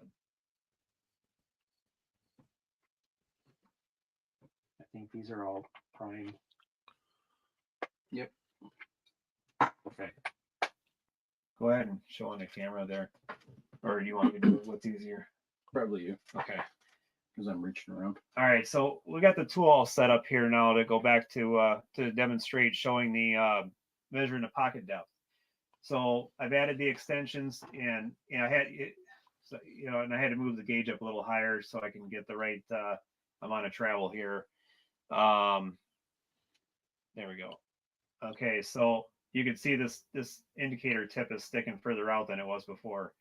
So now I can stick that right into this pocket and push that case head up hard against that primer plate, or and so our pocket depth is 129.5 thousandths. Okay. And large rifle primers are anywhere from what, 135 thou to 129 thou, or something Yeah. along those lines. K&M, those K&M primer pocket uniformers that we were showing earlier. For large pocket, these cutters are factory preset to 131. So 131 thousandths deep would be the uniform pocket depth if you were using those, which kind of goes along with the lines with large primer height. Okay. So if we were to measure the height of a large primer, we're going to find that it's going to be right around that 129, 130, like you're talking about. Okay. So if we wanted to uniform our pockets, we can use this tool to set up our, if you're using an adjustable pocket uniformer, then I would back off the micrometer around there and creep up to just where I'm starting to get a little bit of cleanup, where when I stick that cutter down in here and I turn it and I pull it back out, if I see that it's starting to, I'm starting to get some shiny brass down in there, that tells me, it's starting to remove a little bit of material. Then I start measuring.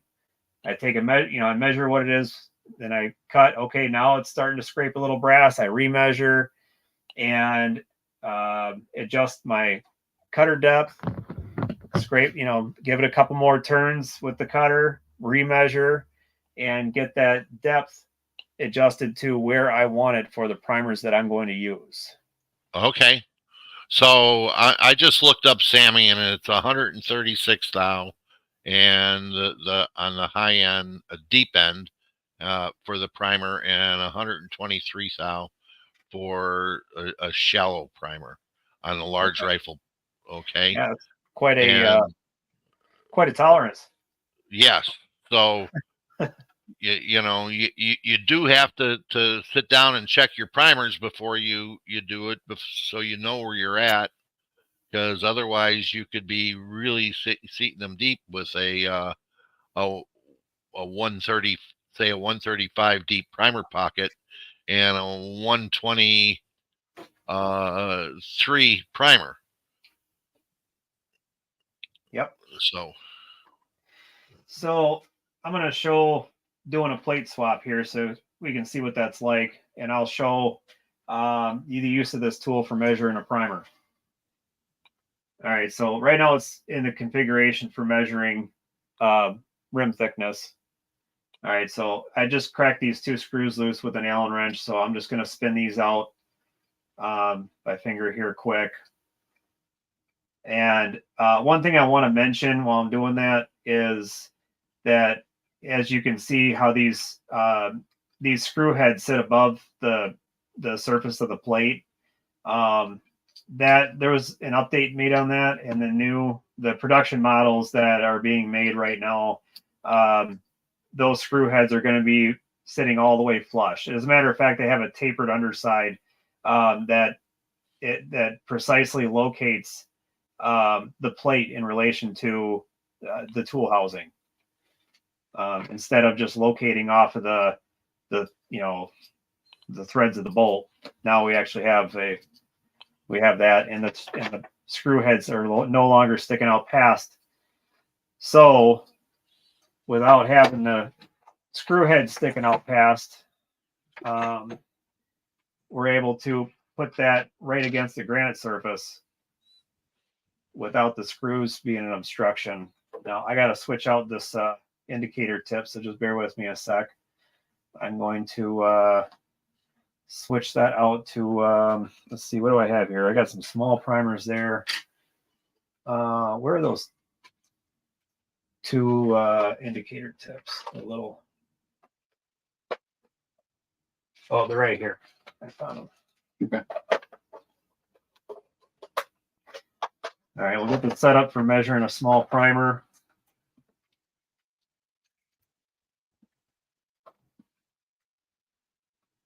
And I'm just going to use a,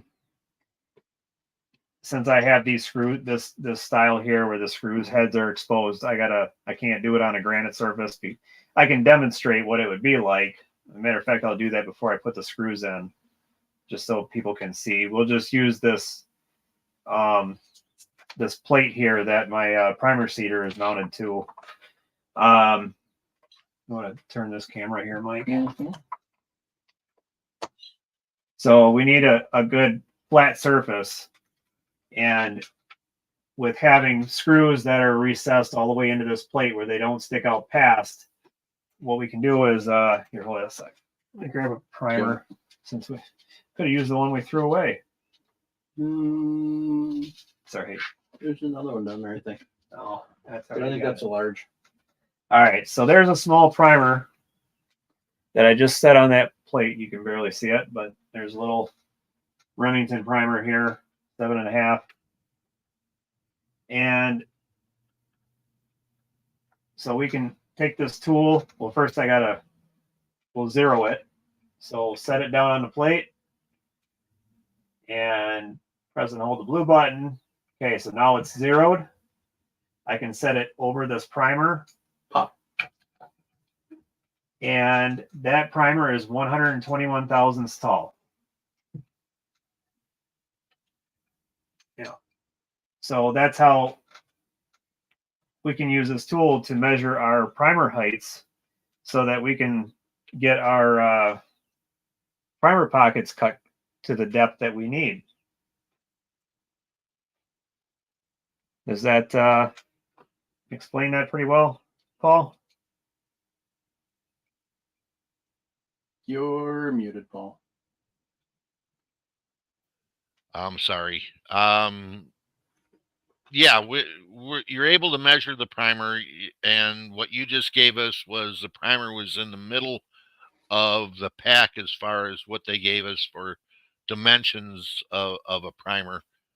Small rifle is 126 on the large end and 115 on the small end. So you're at 121.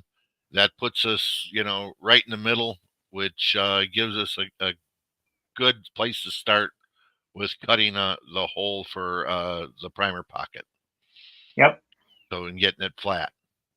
Yep. And I would recommend taking probably say 20 primers and measure them. And an average can be figured based off of that. And I would use what the average height is, in the middle of minimum and maximum. Would you sort your primers first and then do it, just in case you got one that was, I don't. Okay. No, it doesn't matter. I don't think it really matters, but because the primer, I mean, I'm sorting them by weight, as is most people that are sorting. As far as people that I've spoke to, between bench rest and F-class shooters, anybody that's sorting primers, they're sorting them by weight. They're not. Well, I understand, but you're trying to get a depth of the primer pocket, and if you have a heavy primer or a light primer, you could be swinging wild in there. Whereas if you take a primer that you've sorted, and you know where it's at, then you could be taking a measurement that would be closer to the primer height. Yeah, so you're saying there could be a correlation between a Right. heavy primer and a tall one? Yeah. That the taller primer might be the heavier one? Yep. Yeah. Yep. Remember, I did that. I took a bunch of primers and I went through and we found that the heavier ones were taller on that spreadsheet. I remember going through them. I just didn't remember. Yeah. I guess I forgot that one specific, but yeah. There was a lot of testing done Oh on yeah, primers yeah. We on tested so many things. on primers before this while this tool was being thought out and and Justin developing it. I had to go and buy a fancy blade mic, so we're both using the same tool. So it was interesting. Yeah. So I mean it was down to measuring the cup heights, the how much the anvil protrusion was in each one and each primer, and you were taking 100 primers at a time and checking it out, and then going through different brands and everything else. So, and Justin came up with an idea that that was very good for doing that testing.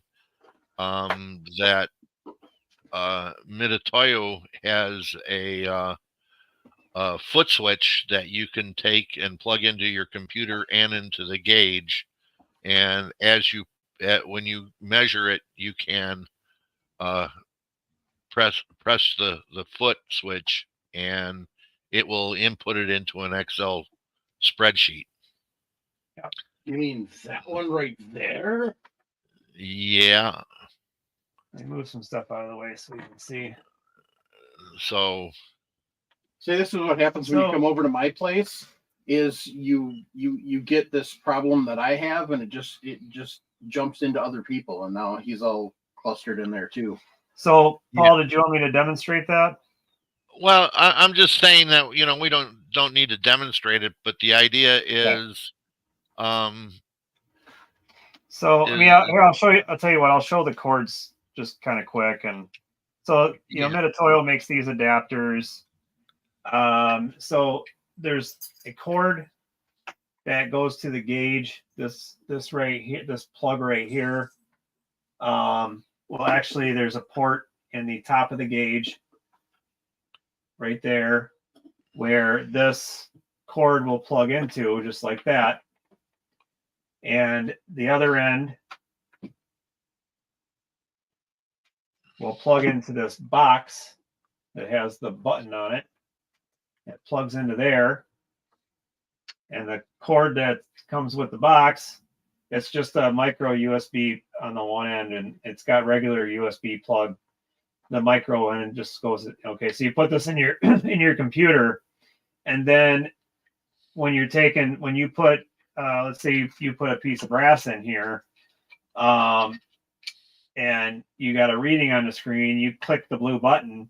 Now you have to have Microsoft Excel open on the laptop, but as long as that is open and you put in your piece of brass, you have a measurement, you click the button, it automatically inputs into Microsoft Excel, and then it advances to the next box right away.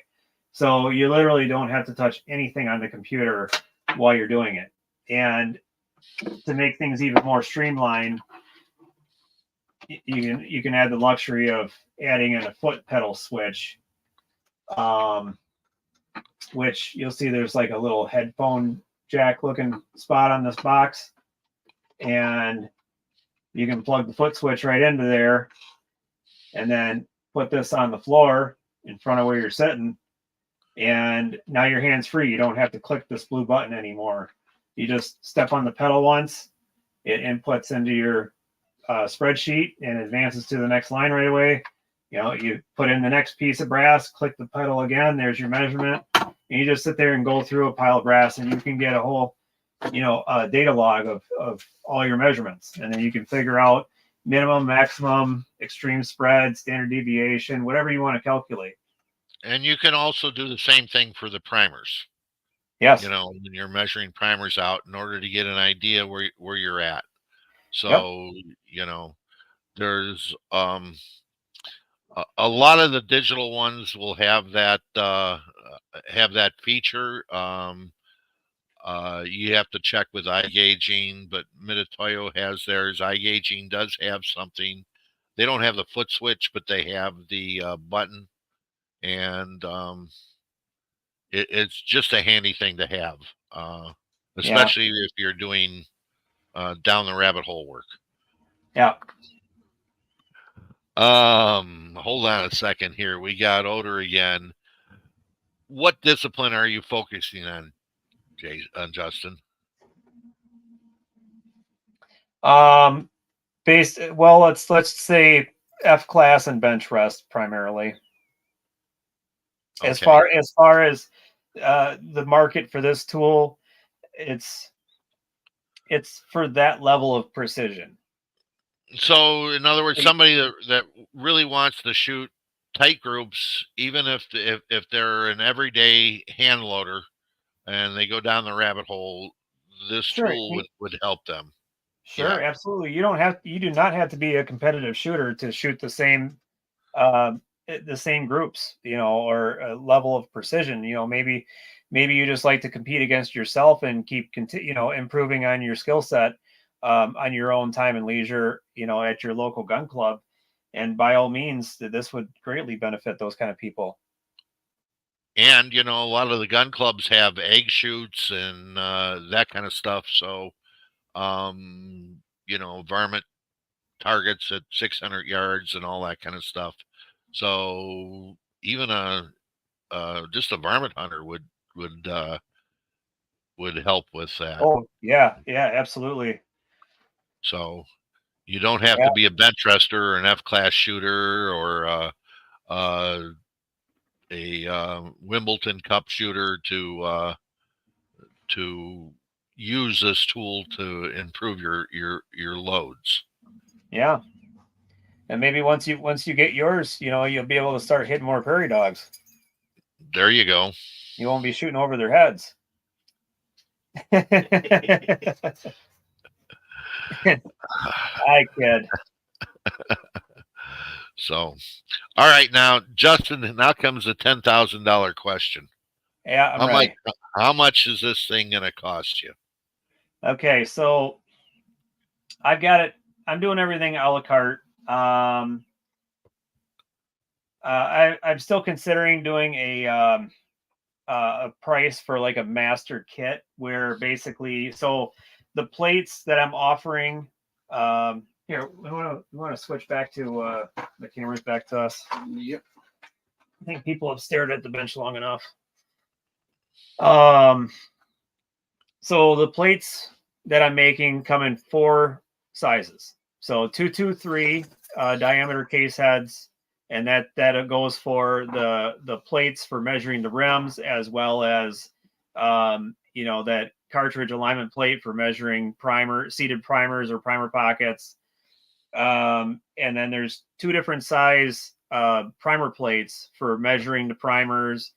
Well, you're going to need the respective, if you're shooting if you're shooting a 308 Palma, then you're going to need the 308 cartridge alignment plate, but you're going to need a small primer plate to go with it.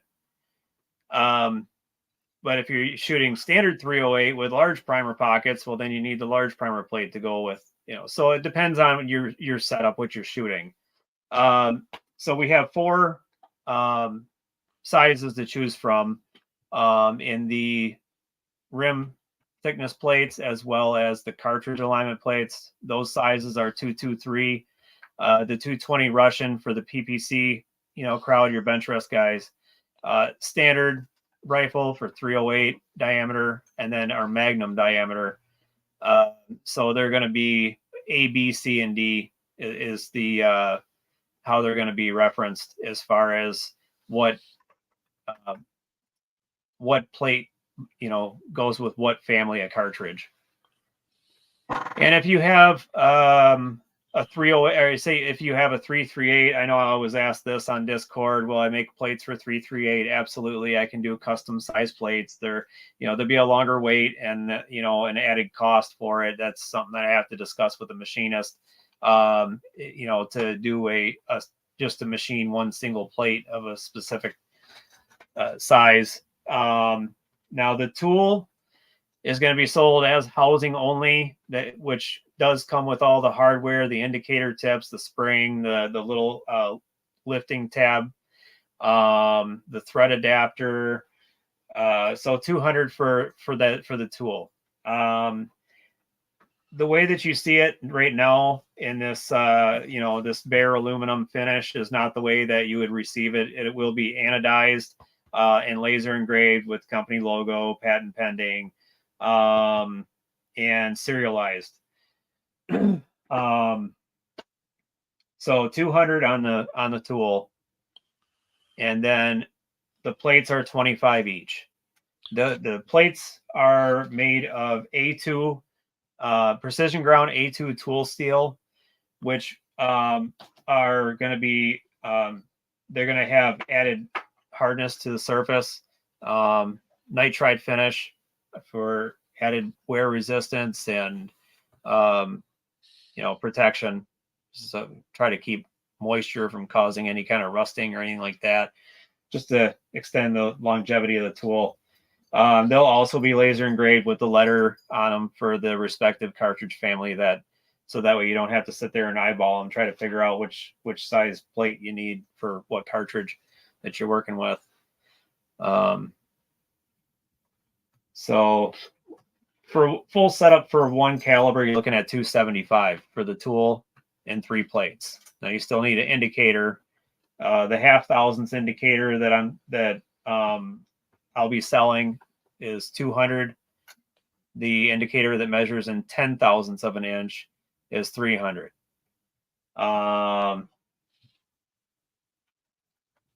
Those I don't have any right now. If I don't have those available at the time that the tool housings are done being machined, I will sell them. I'll just, it's an option anyways, with or without indicators. So they'll just be, the indicators will be out of stock until, but I will put in the website the model number of the indicator that goes to it. So, you have the option of getting it from elsewhere.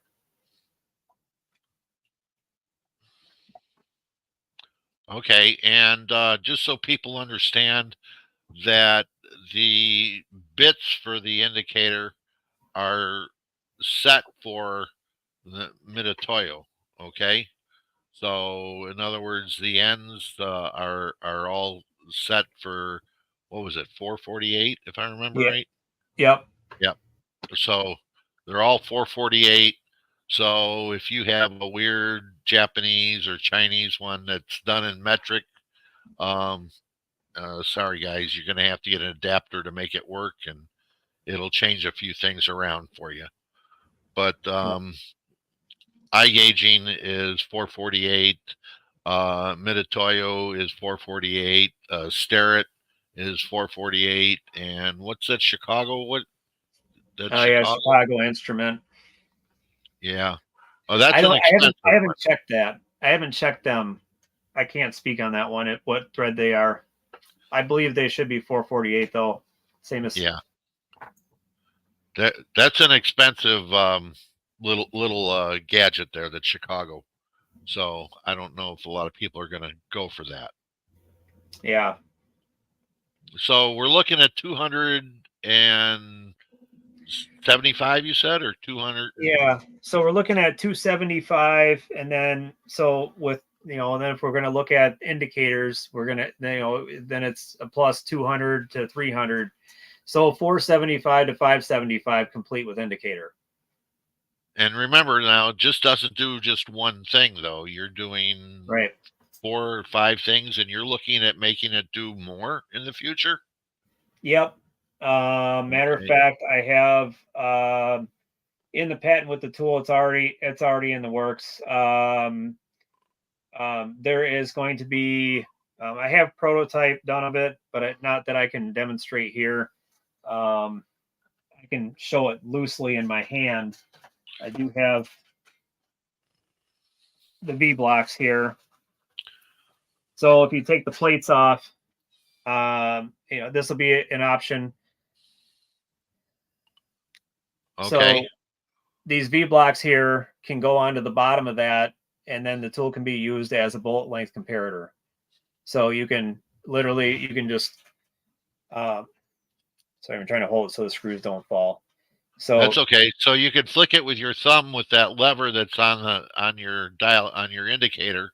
yep, I can hold And it just like this. I drop. can lift the indicator up. I can drop a bullet in there, let it down, take a reading. I can zero the indicator on the length of that bullet, take it out, and then start checking the rest of them in the box and see how much longer or shorter they are from the first one I measured. Sorry. And it would look basically, just kind of vision it with the indicator on there, but it'll go on there just like so.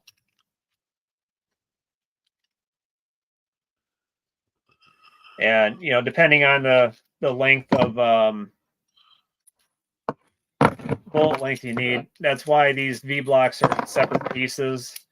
So here, now it's shorter for shorter bullets. So they'll come with, this is a 1-inch block, so it'll come with a 1-inch and 2 1/2-inch. So that way you could go 1/2 inch, you could go 1 inch, 1.5, 2 inches.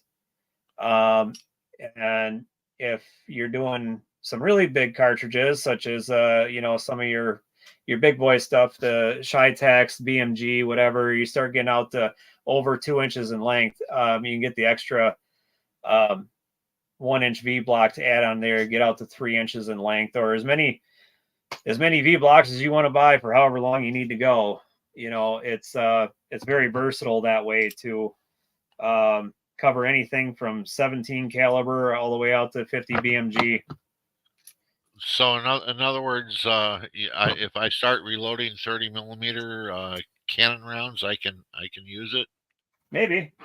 Okay. It'd be fun to watch. Now,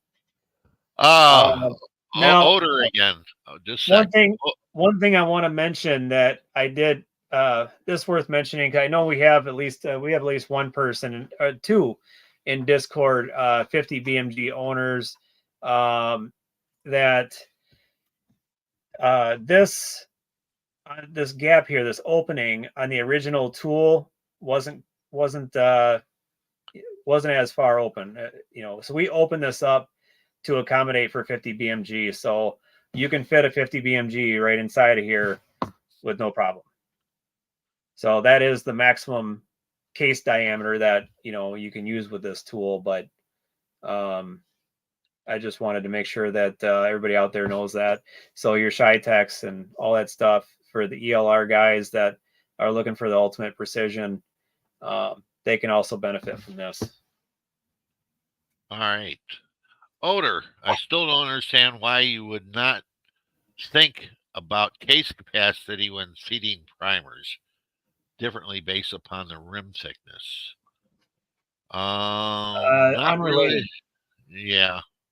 Case capacity is if you don't have close case capacity on a fired case, rethink your brass. I mean, if you wanted to, speaking of dimensions we're talking about the case head pretty much in this episode. We're really kind of focusing on case head dimensions and specifically rim thickness, but in pocket depths, it's all related to the case head. If you wanted to look at the case head in relation to case volume, you could I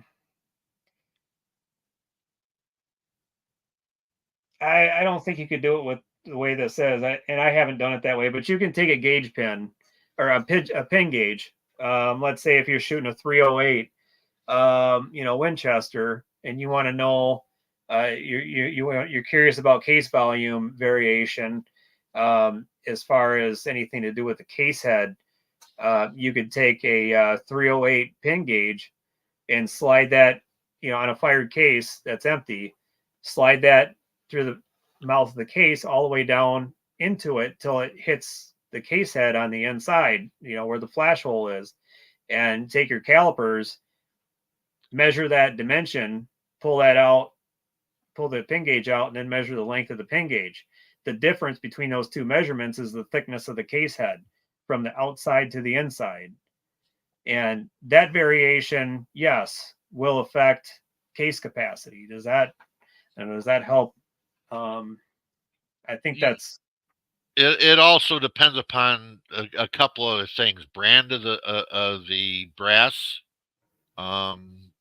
the type of primers that's used in it. I found that Lapua large rifle brass is thicker for the large primer, a little thinner on the small one, but there's more brass with the small primer in the case head itself. So, yeah, there's going to be variations in all of that depending upon brand of brass and the type of primer that's going to be used. So there's a lot more into that going down the rabbit hole, Odor. So one day we'll put one together on that alone, on case volume and what happens with case volume. Yeah, we would not change. We would not alter or make any decisions on seating depth in regards to case capacity. That's no. They have. I don't care if it doesn't matter if you're loading for 375 H&H, and or 223, the case capacity has no correlation to seating depth with priming. Yeah, exactly. That's a pretty extreme spread, difference of case capacity, but priming's priming. Doesn't matter what rifle cartridge or even pistol cartridge for that matter. We just want consistent. Ultra consistent is what we want. Uniformity is consistency, and consistency is key to precision. When we're speaking of precision shooting, of rifle shooting. Yep. Any other questions out there, guys?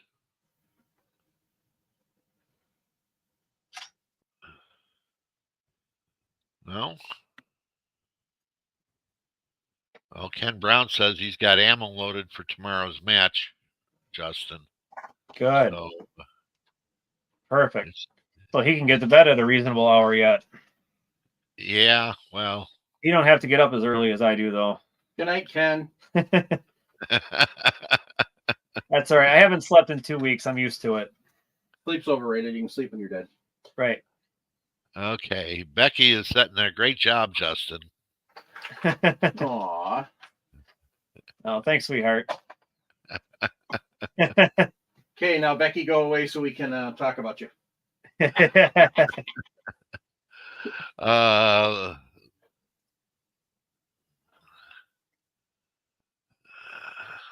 Yeah. Here you go. Odor, the rabbit hole. Love it. Okay.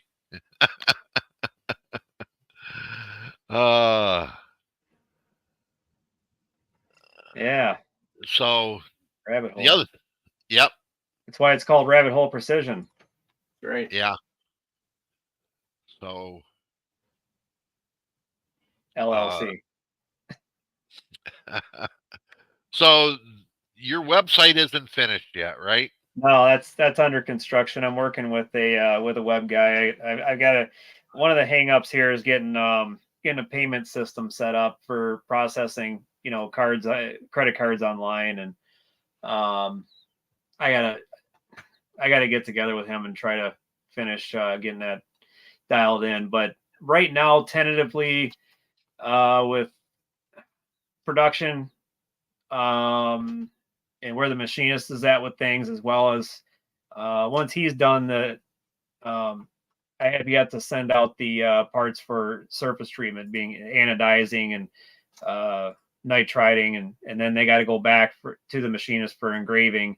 Then they're done. So I'm looking probably at about October. That's what I'm expecting at this point. And so I'm trying to be generous on that. I would like September, and September is actually, I mean, could be a possibility, but I don't want to make promises I can't keep. Things have already gotten pushed past. My original release date was supposed to have been August 10th, and well, things Okay. happen. So, you have an email of what was that? Info at Yeah. R So RHP rhprecision.net. So if Yep. anybody is looking for one of these and want to get on the wait list, Go to sales at rhprecision.net for the wait list. Info for questions. It doesn't matter really. You go on, that's the way I have it set up, but you can use either one. okay. And the earlier you get in there, guys, the lower the serial number is going to be. Right. Exactly. So, I'm not charging up front. There's no deposit or anything. You just join a wait list, and when they become available, I'll contact the people in the order that they requested joining the wait list. And if they choose not to take it, it'll go to the next person in line. yep. Because Okay. that won't be a problem. They'll be gone quick, and then there'll be another wait getting the next batch made. Hopefully, on the next batch, be a larger, maybe double the order. Depends on how long, but I think they'll sell pretty quick. So, And just so everybody knows, a batch is 100 units. Okay. Yeah. So that's the minimum that the machinist wants to do at a time, and just so everybody knows about where he's at with this. Well, Justin, thank you for coming on tonight. Thanks for having me. It's been a very Been a pleasure. interesting and informative show and discussion. Very awesome. Clifford, Zach, Yeah. shut your pie hole. So now that we got everybody's head spinning on their necks, we'll maybe let them get some rest and digest some of all that. And you're on Discord. Yes. Yep. So he is on Discord as Bench Addict. So that's pretty easy to find him there. So he hangs out on ours, but he also has his own. True. Yep. Feel free to come join them both. Yep. And if you have questions, they both are free for anybody to join. Right. And if you have questions on there, he's always there to answer questions on his tool and about just about everything and down the rabbit hole reloading. Indeed. He's an awesome resource to have. Oh, thanks for the compliments, guys. So take a minute to talk about Patriot Patch Company. I'm getting an echo there, Mike. Or is that better? Yep. Okay, I muted my mic again. So, I want to talk about Patriot Patch Company. Ding. So you're going to cover. There we go. Ta-da! Justin disappeared. Yep. So here's the patch of the month for August. Jake and Ryan have always had a theme for every month, and August is always some sort of summer fun. So, a boating accident. Inflatable flamingo with nods. So I thought that was a nice touch. Yeah. So. Plate carrier and all that. Yeah. Wow. So when you become a Patch of the Month Club member, you get the actual morale patch and a sticker, and then the rough draft. So You can do that one of two ways. If you want to help out the podcast, you can swing over to our homepage, which is firearmsradio.net/category/podcast/reloading-2. And then it says support the show. The other thing you can do from there is you can go to buy our merch, which is at Southern Gals Crafts. So you could get one of these lovely tumblers. Or you can get one of these awesome Reloading Podcast shirts, or they've got hoodies. And on the back of the normal podcast shirt, it's and the hoodie, it says Anatomy of a Pew.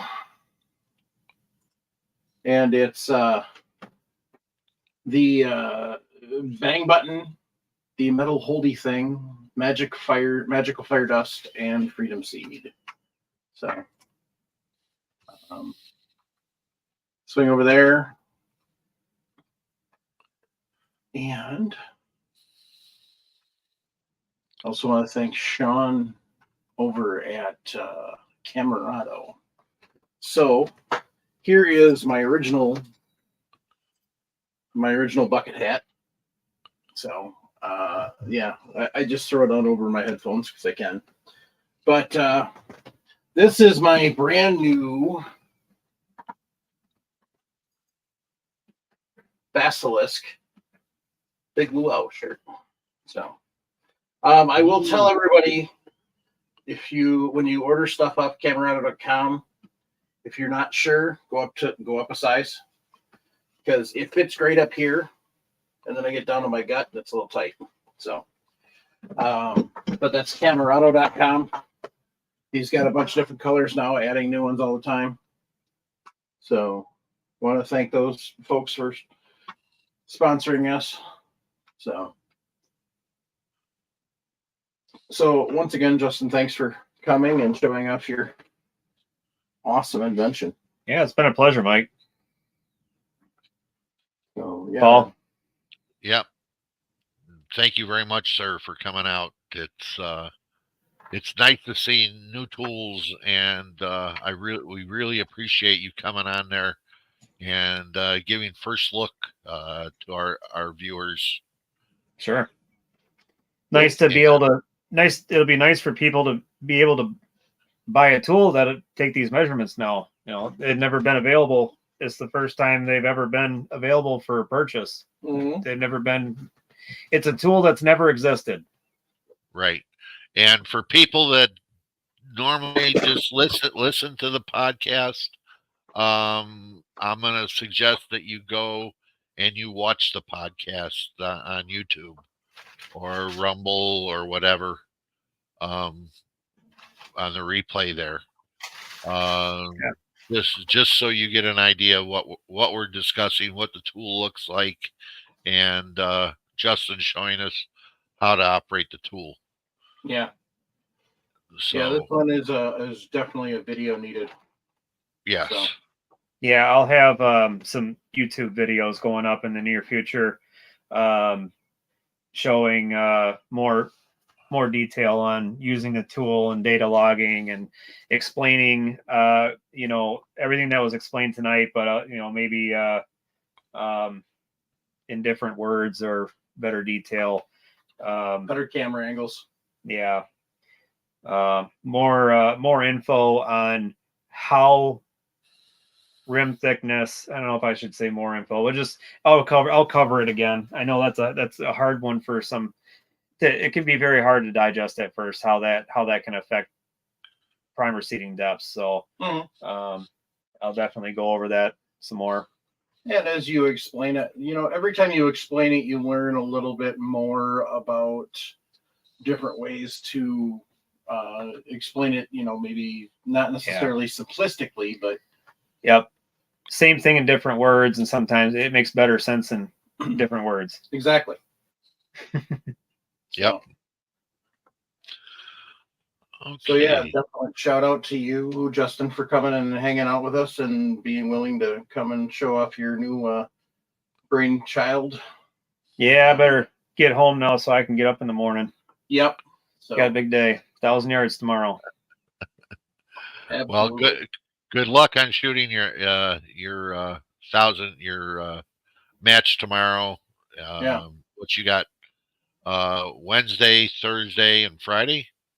Yeah, so tomorrow, Wednesday and Thursday is individual. So it just it's just like I explained in the beginning of the podcast. That style Right. shooting, and then on Friday is a different.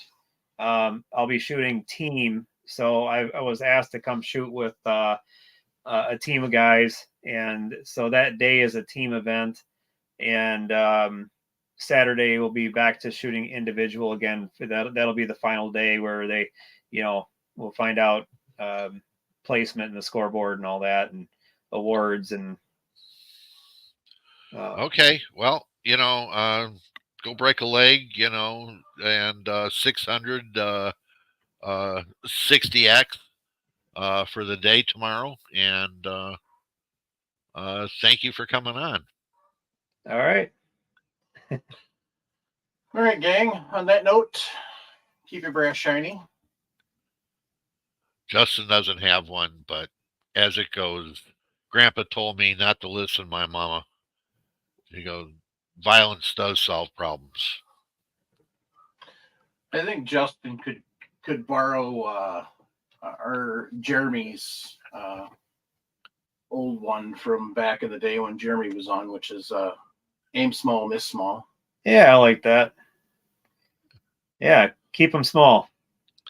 And make sure you're supporting the Second Amendment. Local organizations, national organizations, state organizations, whatever you need to do. Take somebody shooting. So, but most importantly, if you're struggling, 1-800-273-8255, 988 from your cellular device, or if you're active or retired military, it's www.militaryOneSource.com. Mental health is important to take care of. We want to keep you here. Reach out, get some help, gang. Thanks, and good night. Good night. Good night.